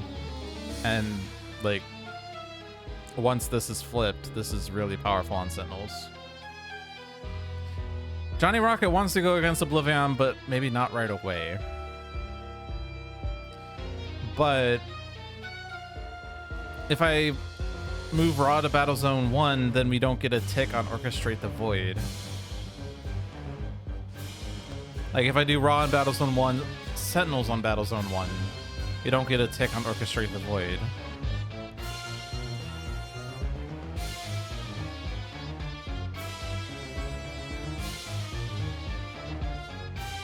We still have this to do, by the way. And I'm not worried about that. So I guess it's going to be Johnny Rocket, and hopefully he doesn't die.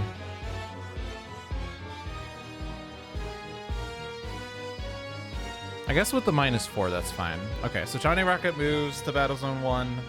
Sentinels move to Battle Zone 1. And Raw's gonna have Lifeline play a card, I guess. So what would be most helpful here?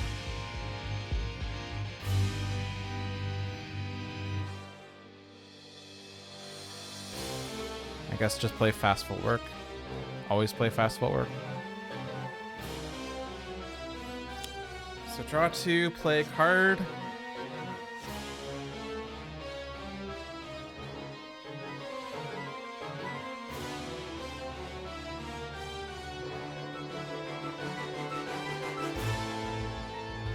Lots of things we don't care about. Unless there's a reason to short-term solution one of these cards. It moves it to the bottom of the deck, right? Under the top card of its deck. That's interesting.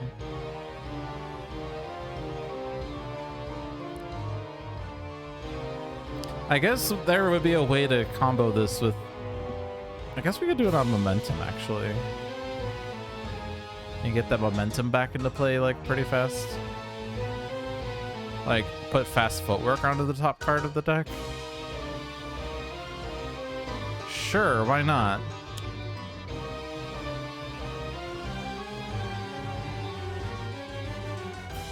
Okay, now everyone wants to deal damage. Medico is just going to provide a heal. It's going to go to Johnny Rocket this time, I think.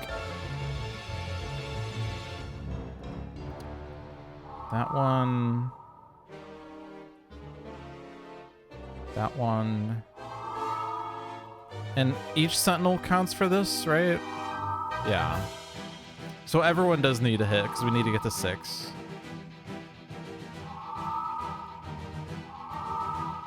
So we get the brother sacrifice. And I draw 2 fast footworks? Is this real life? I mean, the second fast footwork we knew was there, but is this real life right now? All right, fast footwork number 1. Fast footwork number 2. Okay, now I'm out of things. Because this is my... So what's happening is I'm drawing 2 and playing 2. I think that's no longer showing, but it's the draw 2, play 2. We destroyed a momentum, and in that way we get to draw 2, play 2.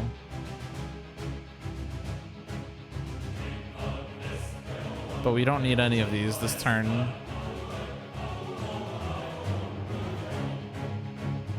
So skip. And still skip.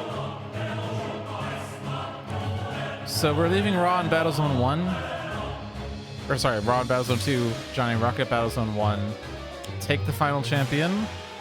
There are 2 hero targets in this battle zone and 1 non-hero target in this battle zone, so that flips. If I want the shard active, I need to discard. We're currently at 5 devastation tokens, so plus 5 damage, but we don't have that much going on this turn. So skip. And we could play millions of cards. I guess hypothetically we could kill OblivAeon, which is interesting.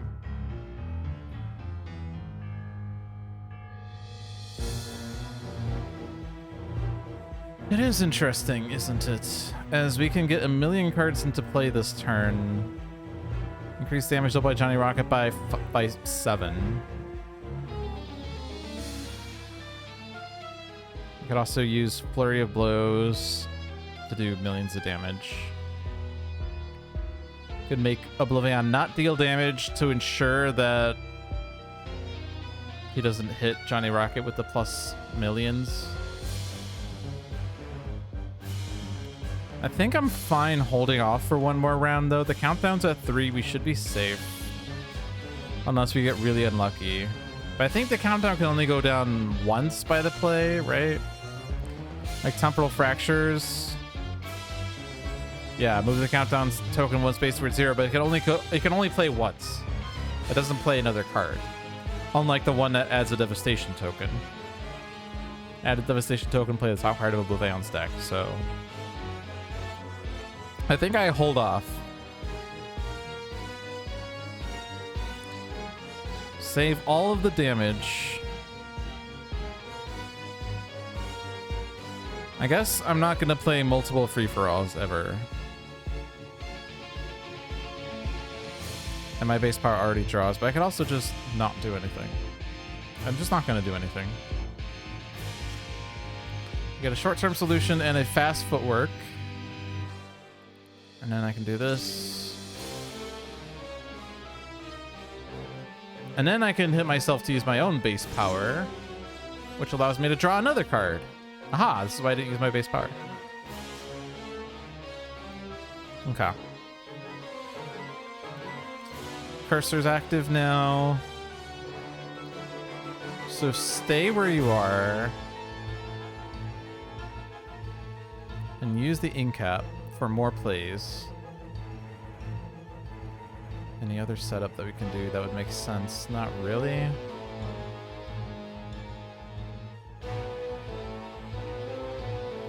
No equipment's in the deck. Nothing to hit.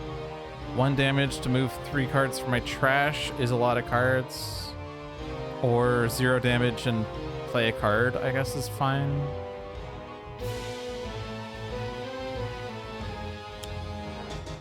So that adds the token.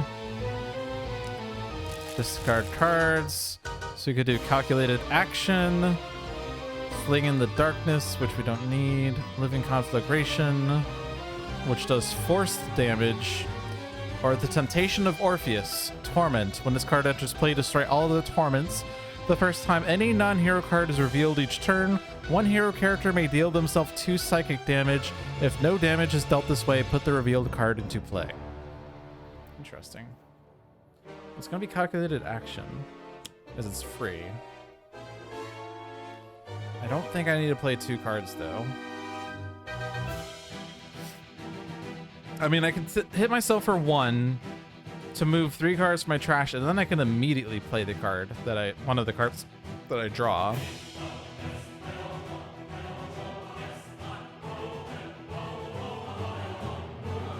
I can get Cosmic Immolation back, for instance, but I think I would just rather draw 3 cards directly.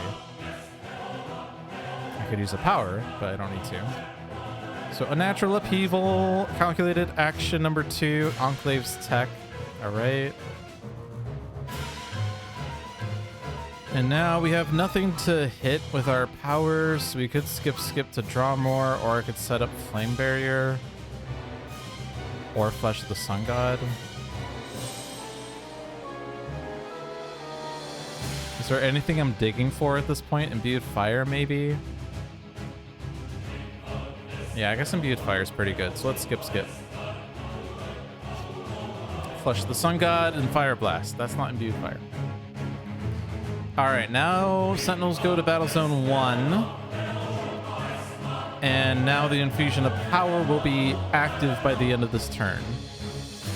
Damage needs to be dealt this way so he can't cheat and have Medico hit himself. So we don't want to swap.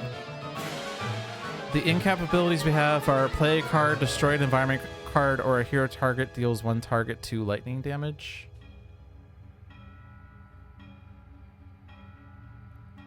We could hit OblivAeon more, for instance. Play a card on Johnny Rocket. We could do Fast Footwork. Always be fast footworking, I guess. Expedition to Atlantis. Whenever a hero card is discarded, add 1 token to this card. At the end of your turn, each player may discard up to 2 cards. When there are 6 tokens on this card, flip this card. This will give Atlantean Conduit. At the end of your turn, you may draw a card and use a power. But we're not going to put this on Sentinels. We could shuffle so that we can get to the Mecha Knight faster, but I'd rather just use the in-cap. And always be fast footworking. Fast footwork is just a better fleet of foot, I guess. Well, no, it's not a better fleet of foot, because fleet of foot has everyone draw.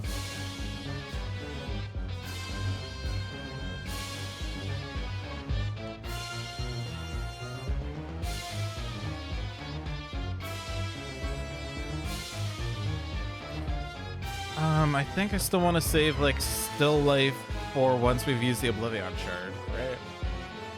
So I don't really want to play these. I mean, at most I could do picking up speed to play 2 extra cards, but I don't really want to play these cards. So skip there. Sentinels draw because you have the Everyman. There are no signatures. I don't really want to play that. Let's put the Human Shield out. Reduce OblivAeon's damage by 1. I get to use a power, so let's do HP recovery and card draw as that powers up the Everyman.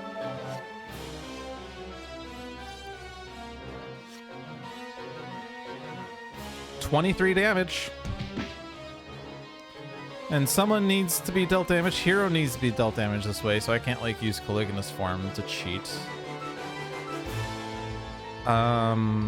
We can redirect this damage to Mainstay. We don't have to hit Mainstay directly with Mainstay, but maybe direct any damage that would be dealt to a hero target to Mainstay. So, but I can't hit Johnny Rocket. But if a Sentinels member redirects to Mainstay, it gets Nemesis damage. If Medico deals damage, it doesn't. It's Hippocratic Oath. This redirects with Caligula's form. That would be nemesis damage, so it'd still be +1'd, and this is 0 because cursor. So I guess it's just mainstay hits himself for ease. It's basically the same thing, but we get the infusion of power. Looks like the Sentinels still count as one hero. True, I guess in this case they're one hero, huh? That's funny. They are situationally one hero, isn't it?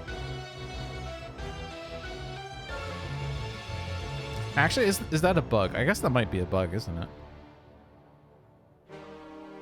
Because I feel like now that you mentioned it, I feel like John probably said at one point Sentinels can't ever get it because they're 4 heroes or something, but whatever. I'm not going to question it. Clearly that worked exactly correctly, right?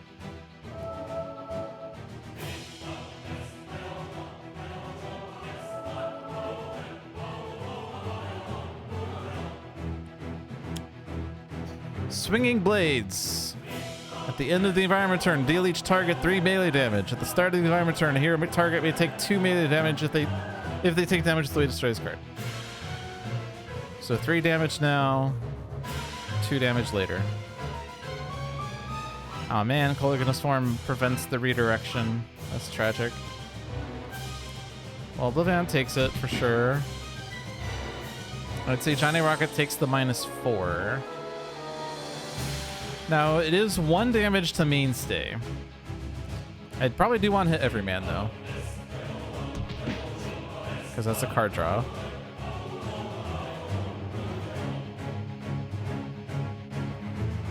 I think we want to hit Cursor so that you've taken damage.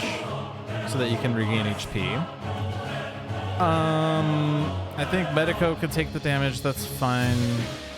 Writhe's not taking damage anyway. But this is just 1 damage. So let's save the other 2 then.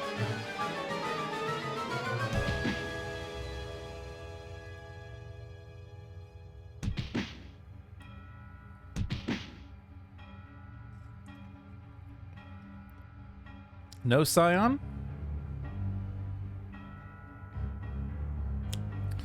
Endless Torment is back.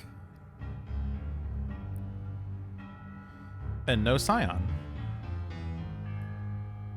We're winning too hard, I guess. Focus of Power, which is an empty play. And again, Cursor goes off. Let's save Johnny Rocket again. This is still 1 damage to mainstay because of all the minuses. Writhe takes 0. So we could... Let's save Seraph and Idealist again.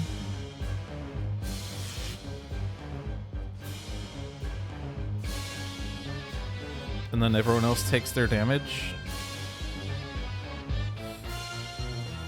This is fine.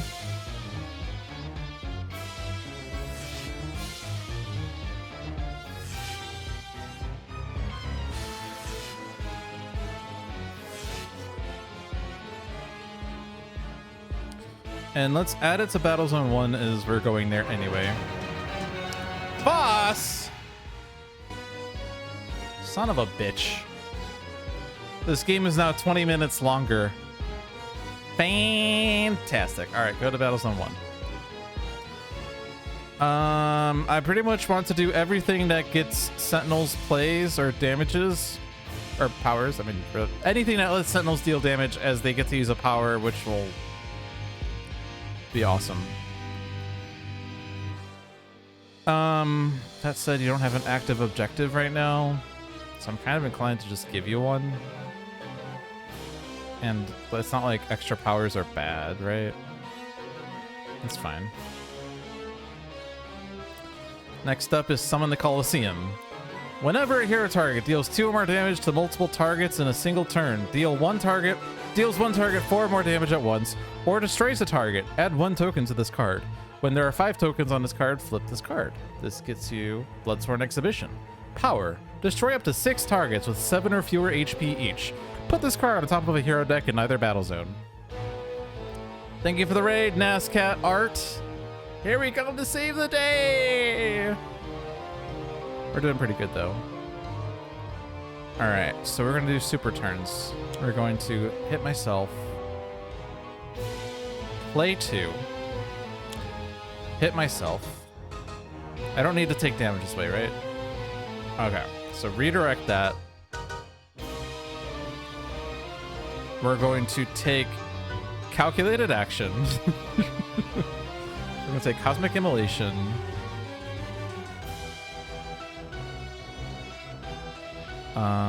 And probably just leyline shift. Then we're gonna play calculated action. We're going to play 2 cards. I think I'm gonna do leyline shift before cosmic immolation, honestly. So leyline shift. Oh, but this card's OblivAeon. Okay, no, we're not doing that one. I'm just kidding. I'm not playing that one. We're going to play calculated action. We're going to play 2 cards. We're gonna play Haunting Memories. Redirect that to mainstay. We're going to take calculated action. We're going to take cosmic immolation.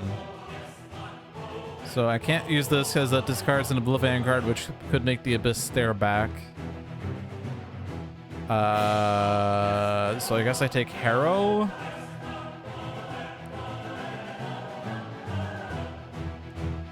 Mainstay's only at -2. Otherwise, I would hit lifeline. I would hit. No, sorry, not lifeline. Mainstay, I would be hitting him for 1. Is that worth it? Well, in any case, play calculated action. Play 2 cards.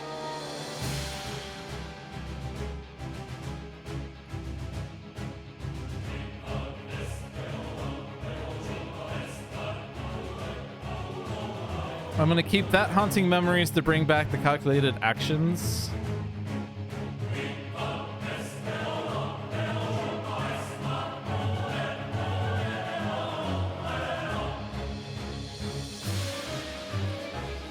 I think I'm just gonna play a hero without the cosmic immolation, just so I only hit mainstay for 1.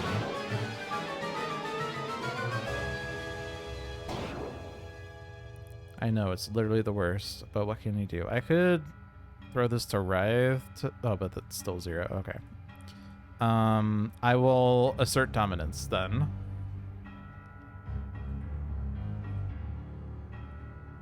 Then I'll play cosmic immolation. So an ongoing card entered play, so I could use a power instead.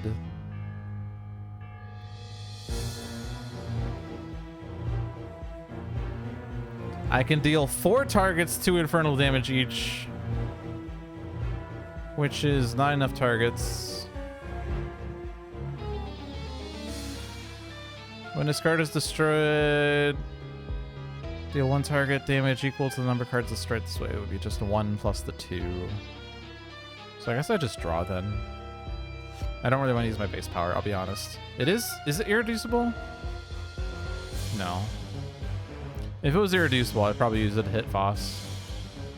Be that as it may, I'll just use the Sulfax.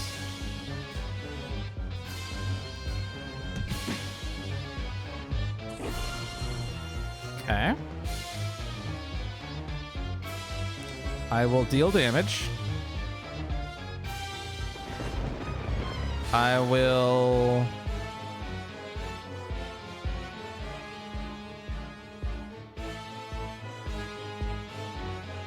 I think I'll just put more cards under there.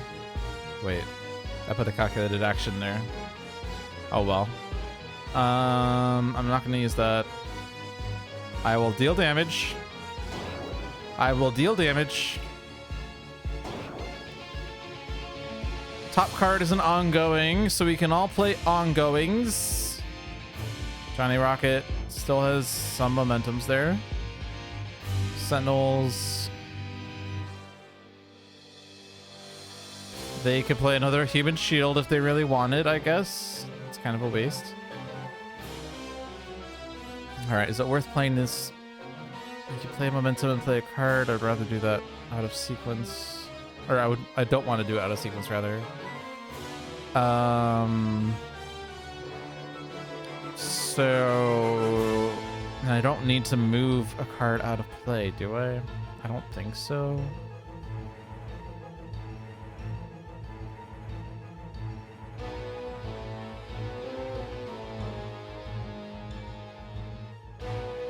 see a reason why I would want to move a card out of play. So it's just gonna be lifeline play and ongoing to even have an ongoing to play. Matter Manipulator is already in play. Oh, this is a waste.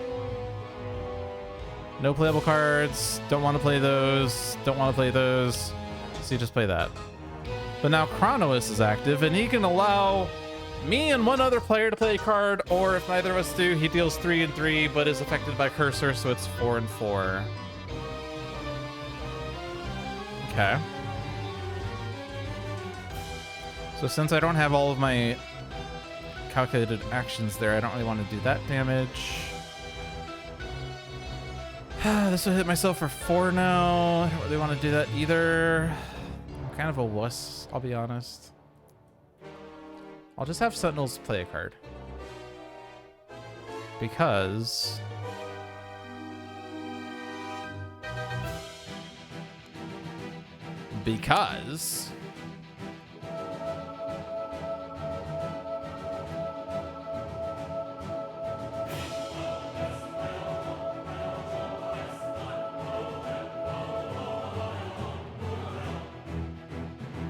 they dealt damage, so they can use a power. They will regain HP and draw a card.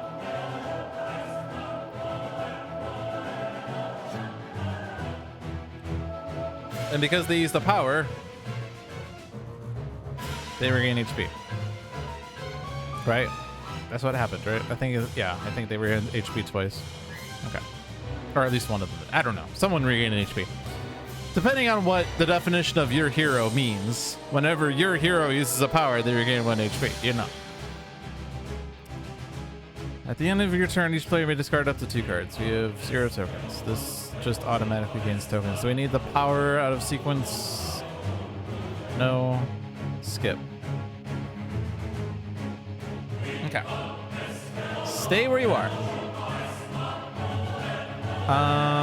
You don't have multiple powers still. You don't need Cold War. I guess you will have multiple power eventually. It's probably better to give a power to Sentinels though, right?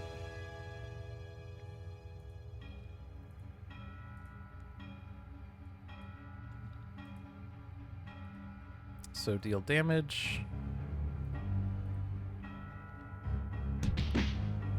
And now use a power to regain HP.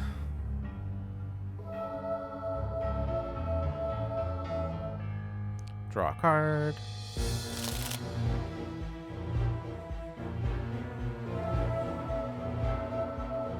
Okay, Medico and Mainstay regain HP. So in that instance of hero, your hero in that case is the hero that's using the power.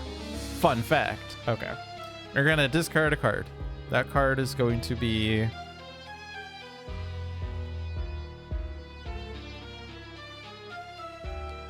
free for all, I guess. I don't know. Plus minus 5 damage. Plus minus 6 damage. I don't know, I have to say plus minus.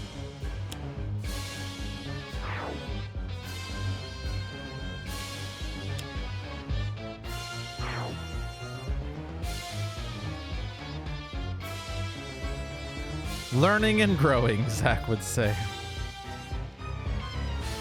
Okay.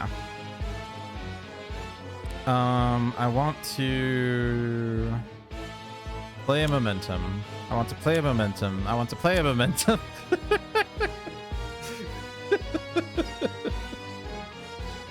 Okay, now I get to play non-momentums.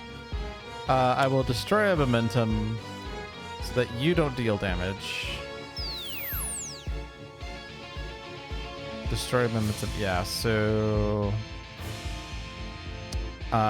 one of the... oh, we already destroyed the ones. I guess... is this still... has that gone off yet? I don't know. I'm just gonna play that one. OblivAeon cannot deal damage. Oh, the humanity. Do we want Voss to deal damage? Doesn't really matter, as we can redirect any bad damage to Mainstay. Destroy momentum. Just whatever, who cares? In turn, I will draw 2, play 2. Why not? Okay, that was the last of my plays. I will now play a card. And that card is John Cena! Ba-ba-da-bow. Bow-ba-da-bow. Okay. Sonic Shattering. Damage. Damage. Damage. Okay. I draw a card. Seraph goes ham. Seraph does not hit himself, as that would be 1,000,000 damage. 13 damage is 1,000,000, fun fact. I could, however, hit Writhe. And that redirects to who? Highest HP, so Voss. It's fine, because that's irreducible. I draw 2 cards. And...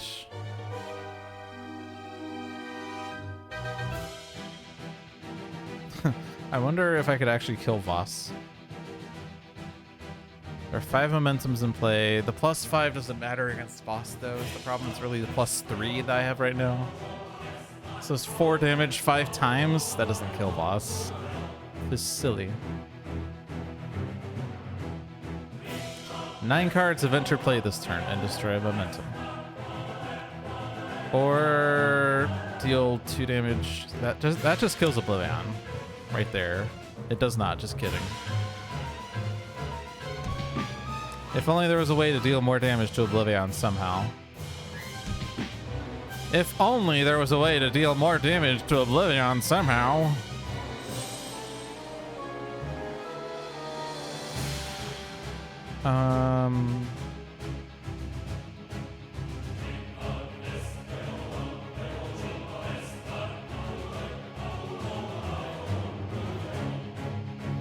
So when we kill OblivAeon, each player draws a card and remove 2 devastation tokens.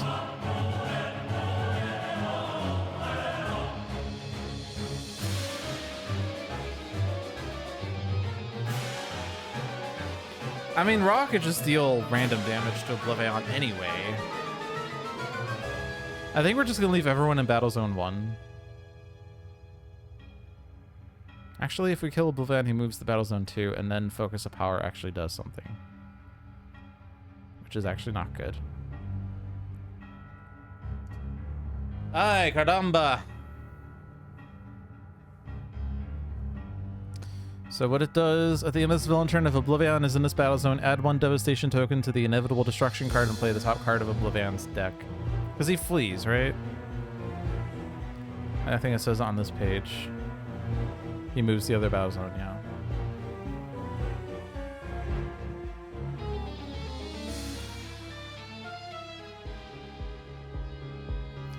The annoying thing is we can't actually destroy that ongoing card, do we?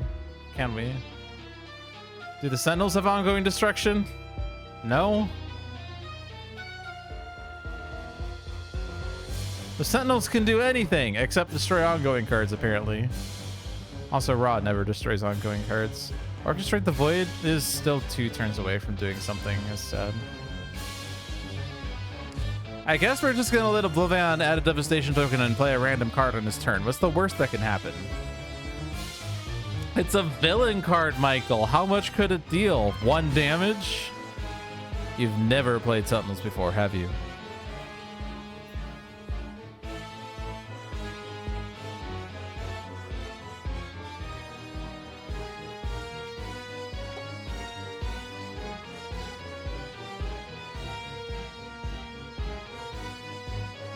All right, I'm just gonna do free for all because I could hit OblivAeon and then I can hit Voss.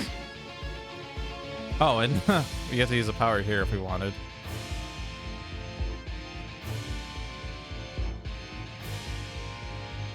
I don't think there's a reason to use a power here.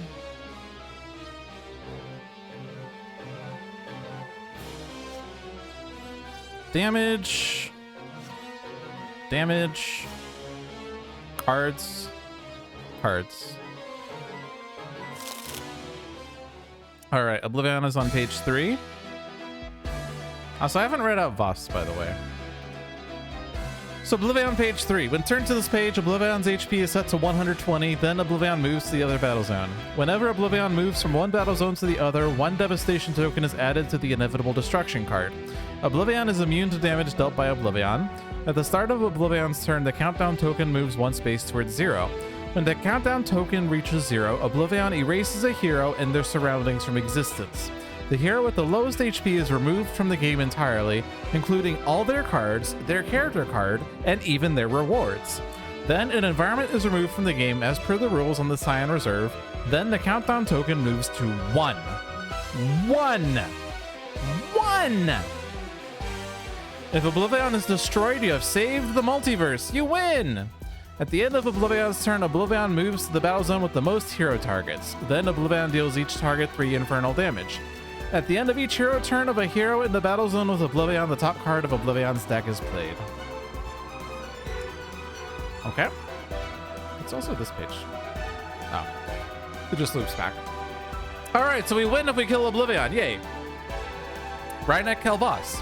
If you would win the game, flip this card instead. What? When this card is destroyed, remove it from the game. Whenever this card destroys a Scion, add 3 devastation tokens to the inevitable destruction card. X on this card equals the number of devastation tokens on the inevitable destruction card. Reduce damage dealt to this card by X. At the end of this villain turn, this card deals the hero target with the highest HP X plus 1 energy damage. Then this card deals another Scion X minus 1 psychic damage. If there are no other Scions here, deal that damage to OblivAeon instead. So good news, everybody. There's no extra Scions being added anymore unless OblivAeon or a Scion does that.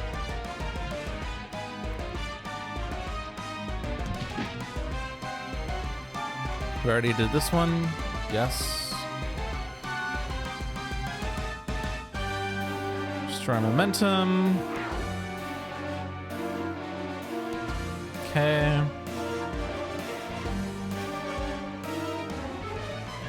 I turned down the music a little bit. It's a bit loud in my head. I'm sorry. Okay.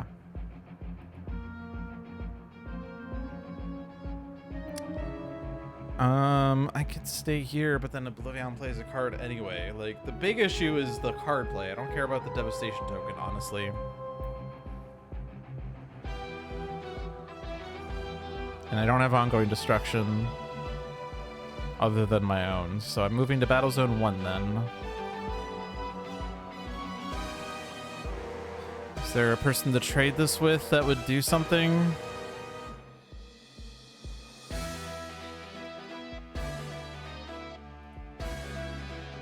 It would just be Lifeline, who doesn't really have that much on their side anyway. So just have Sentinels play a card, as always.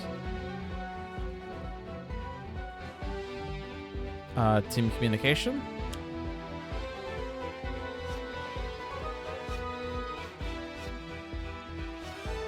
And then Team Communication.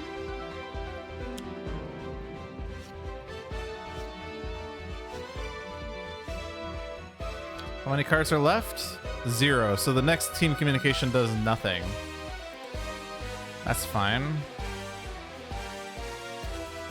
Can I deal a point of damage? You have a -4 right now. But Mainstay has a +2, and we have Coordinated Assault.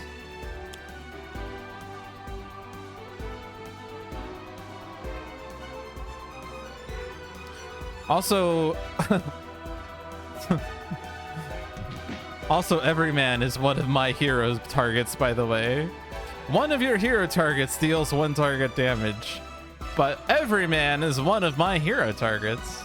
Yay! Alright. Next damage dealt is irreducible, I think is what we want here. And then just do as big of a hit as possible, which is Fire Blast. And then base power does irreducible as well. So just do Fire Blast. There's probably a chance we can kill Voss because Everyman is dealing 1,000,000 damage.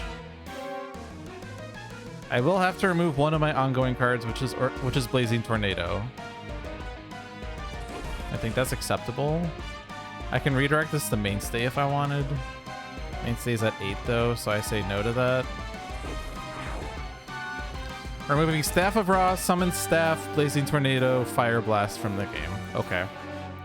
Drawn to the Flame is here. Stay where you are.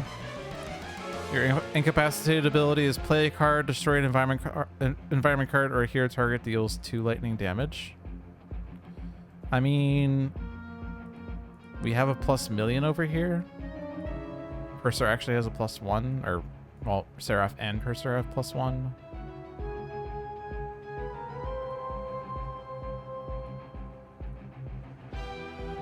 I mean, obviously don't need the Colosseum, so...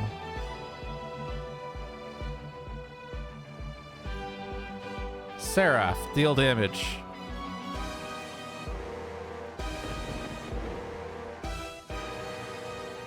Sentinels. You have a team communication, right? So you could just play that one to draw the other 3 cards. So just have Johnny Rocket draw more so you can get to your infinite, maybe. I guess you do have to discard 2 cards, but you're going to draw them back pretty quickly anyway. Unique Capabilities isn't doing anything. Team Communication.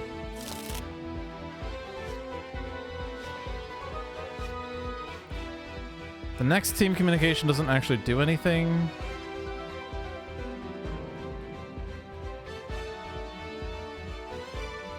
So just Coordinated Assault does the most damage.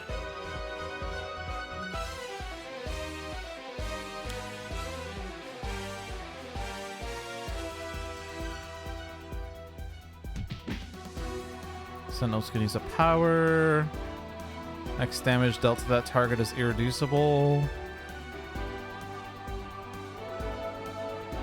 And then we don't want to waste that on Idealist when we have every man dealing 1,000,000 damage, so we'll just draw cards.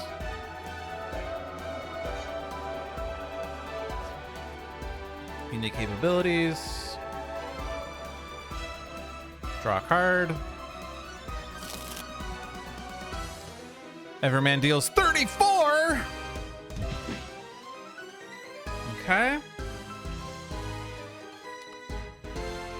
Just throw this on Mainstay because he's the lowest. Or, sorry, he redirects damage. Every man is lowest. Lifeline deals self-damage or something. I don't know. Okay. Boss is at 12. Swarm of Scarabs. Players cannot draw hero cards. Okay.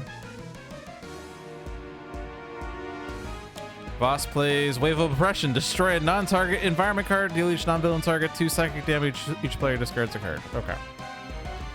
This is 0 to Mainstay. You know what that means?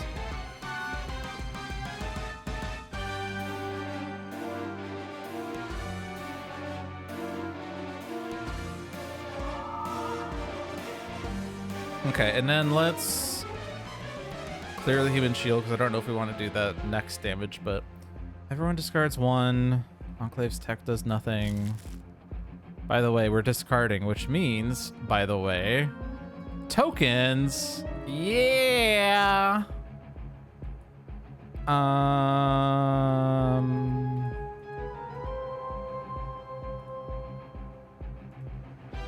guess one of those. I don't know.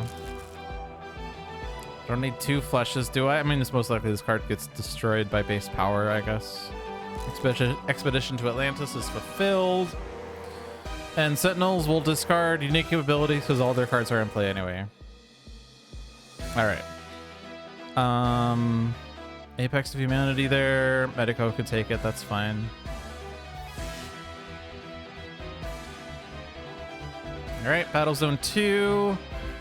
And this Torment plays the Wheel of Ixion. Torment. When this card enters play, destroy all of their Torments. Each time a target would deal damage to themselves, redirect that damage to the hero target with the highest HP. The environment play is Decayed Peltist. Okay, damage OblivAeon. Perfect.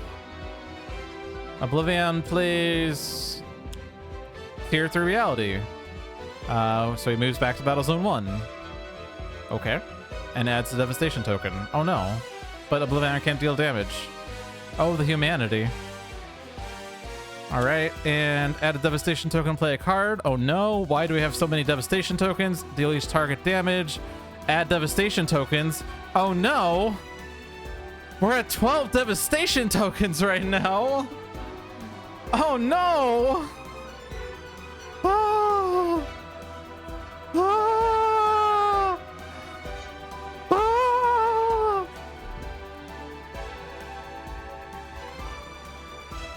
I'm scared!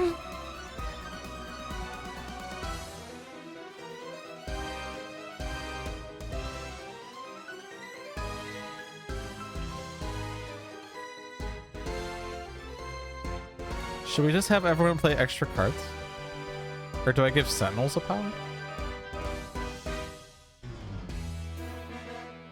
I think I give Sentinels a power to make damage to Voss irreducible, and then I just kill Voss, and then I kill OblivAeon.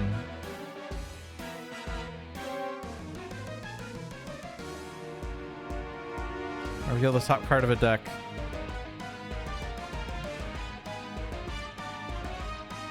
There's a chance that if I reveal the top card of Sentinel's deck that I play Coordinated Assault. That chance is 100%. It is still a chance, though. Fun fact.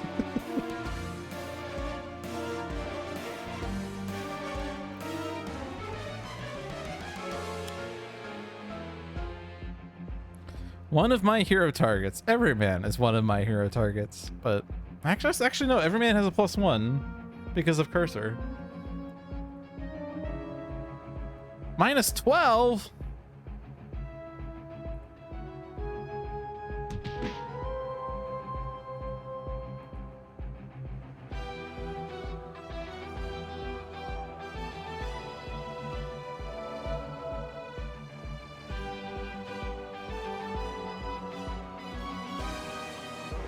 How do I deal 12 damage, by the way?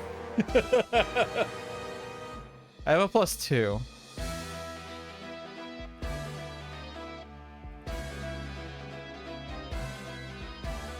Wait, does this... No, it only deals X targets damage. I should have put cards under this one! Wait, no, I can do this. I can do this. I get a power at the end of my turn, so I can put 5 cards under this card.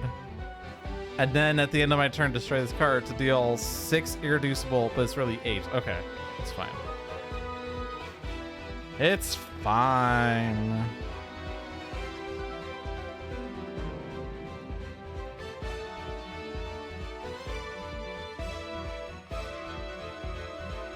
I just need to deal 4 damage. If there's a way I can deal 4 damage, I would love it right now.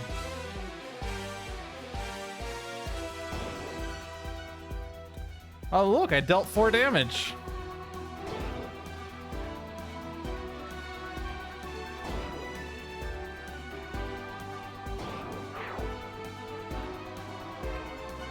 Sure.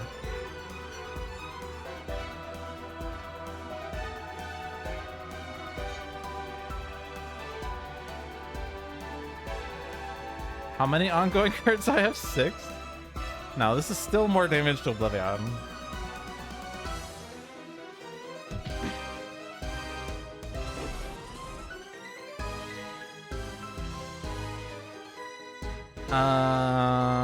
But I could use it still, I guess.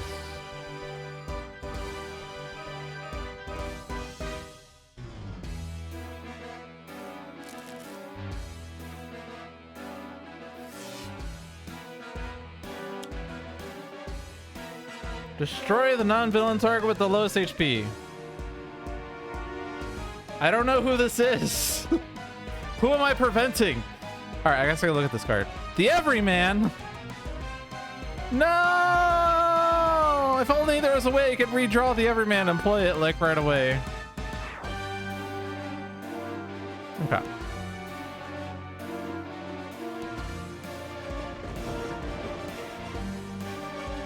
I don't care. Move up to 5 cards.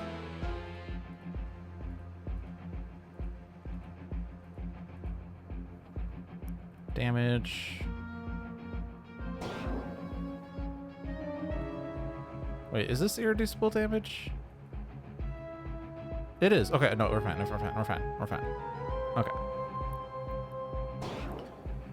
Okay, so we all get to play ongoings. Yay! I have no cards. I can pick up speed. Play a momentum. I will draw 2, play 1.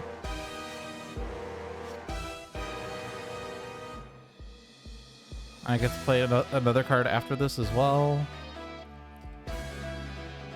I mean, I might as well just do Flurry of Blows, right? I mean, I guess I could play a momentum first, right? Unfortunately, I can't do millions of damage to the boss. Okay. 3 cards have entered my play this turn. So I'm dealing 4 damage. This actually destroys Voss. Okay, that's fine. We finally killed Voss. I think that is the very first time I've actually killed Voss without it being Voss OblivAeon. All right.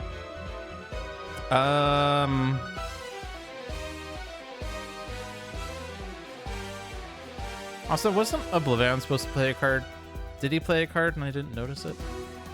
Well, he played Heir to Nothingness. Okay, that makes sense. Okay. That makes sense. All right, destroy momentum. Okay, I'll destroy fast footwork. Ra, play an ongoing card. Sure, Solar Flare. Sentinels, play an ongoing card. You don't need to. I play an ongoing card, which does something, I guess. I don't know. Critical alignment. Oh yeah, we saw that. I have another ongoing card. Okay, I can play a card. One hero other than myself may play a card. Okay, or use a power, rather. Yeah, that one. Regain the hit points.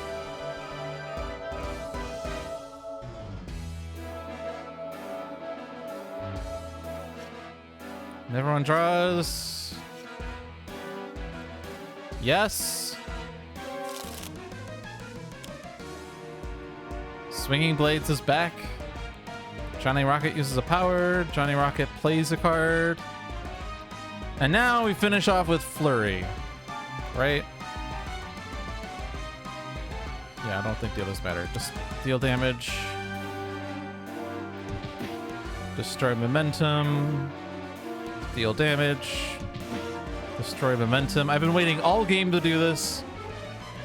And it was pretty much unnecessary at this point, but whatever. I'm glad I got to do this in the end. This is like basically Freedom 5 Tachyon's power. Pretty much.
The sacrifices of heroes were not in vain, and the lost timelines will be remembered.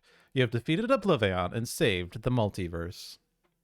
1 environment destroyed, 6 heroes incapacitated, 5 scions defeated.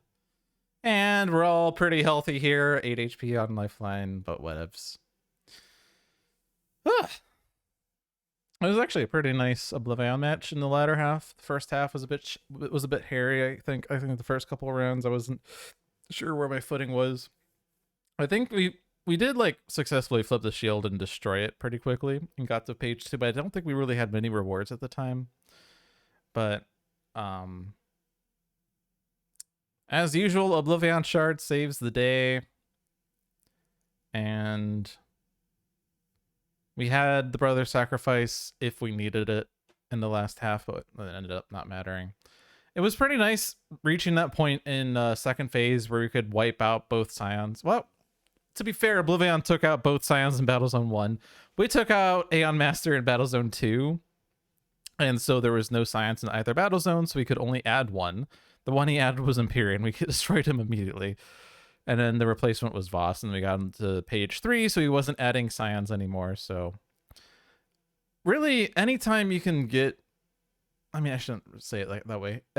Page 1 is really not worth taking out scions ever, because they just get immediately replaced. And you're never going to be strong enough to just take down all 10 scions, and so there would never be a replacement on page 1, right?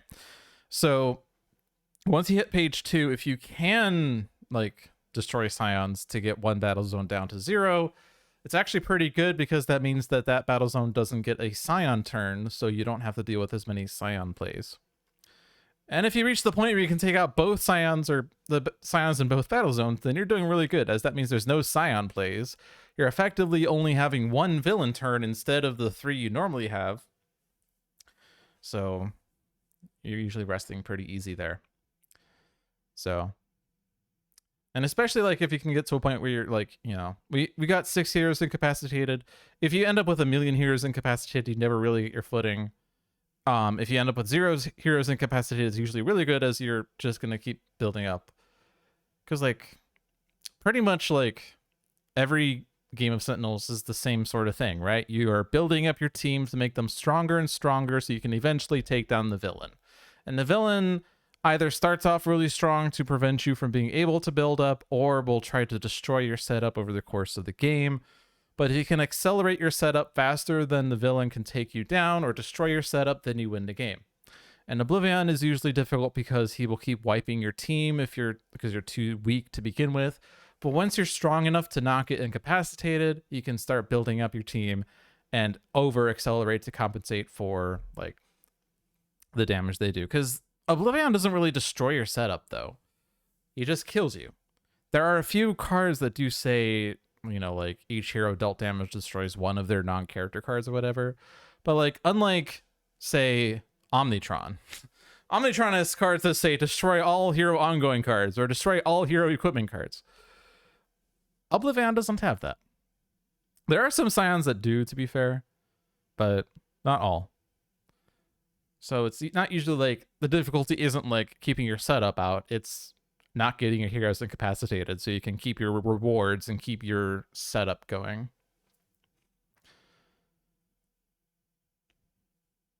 Your favorite OblivAeon moment is when he blows up an environment in phase 1, kills a scion, and insta-gives Dark Mind when she auto-deploys. Yep, that's also pretty fun. But yeah, like the last match we had earlier this month, the main difficulty we had was the shield.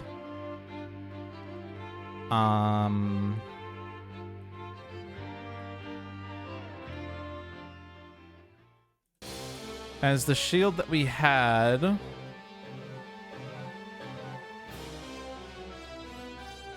which one was it again? It's not that one. It's this one? Yeah. So we had this flip side in play. If no hero targets take damage this way, add H devastation tokens. And page 2 OblivAeon also says deal damage. If no hero targets take damage, add H devastation tokens. So unfortunately, it's really easy with this shield to reach a point where you're in phase 2, page 2, You haven't flipped the shield, or you didn't destroy the shield, so you destroyed an environment. So you vacated the battle zone. And then he proceeds to add 4 devastation tokens because there's no heroes here. I'm sorry, H. I always play with 4, but H. And then he adds H again because of his own text. So he just destroyed an environment, and he's going to destroy another one immediately because he's at plus 12. So you deal with that environment destruction. And he's like, hey, I'm just going to add 8 devastation tokens again. Or sorry, 2H. Yeah.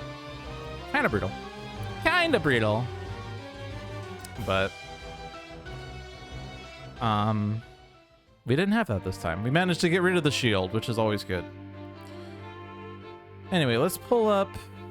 Oh yeah, this is just a multiverse cards. I was gonna pull up a Earth Prime environment, but I don't have Earth Prime here because this is multiverse, so I can't do that. But I guess we finished in Tomb of Anubis, so let's play Tomb of Anubis. All right. Thanks for watching, everyone. I hope you enjoyed your stay. This is Dolphin's Dive. We stream once a week on a random day based on my availability that week. Next week, I will stream either Monday, Tuesday, or Wednesday. Probably not Tuesday because that is Handelabra Live Day.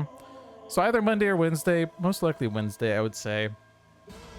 I'll stick with the 7 p.m. time unless people would prefer to see me stream earlier or later. I know like people in Europe or Asia might prefer an earlier time so they can catch the stream. If you are a European or Asian and you want to catch an earlier stream, be sure to let me know. You know, I like to have an audience. If you're an American and you enjoy catching my stream, then also let me know so I don't change the time zone and make it impossible to watch.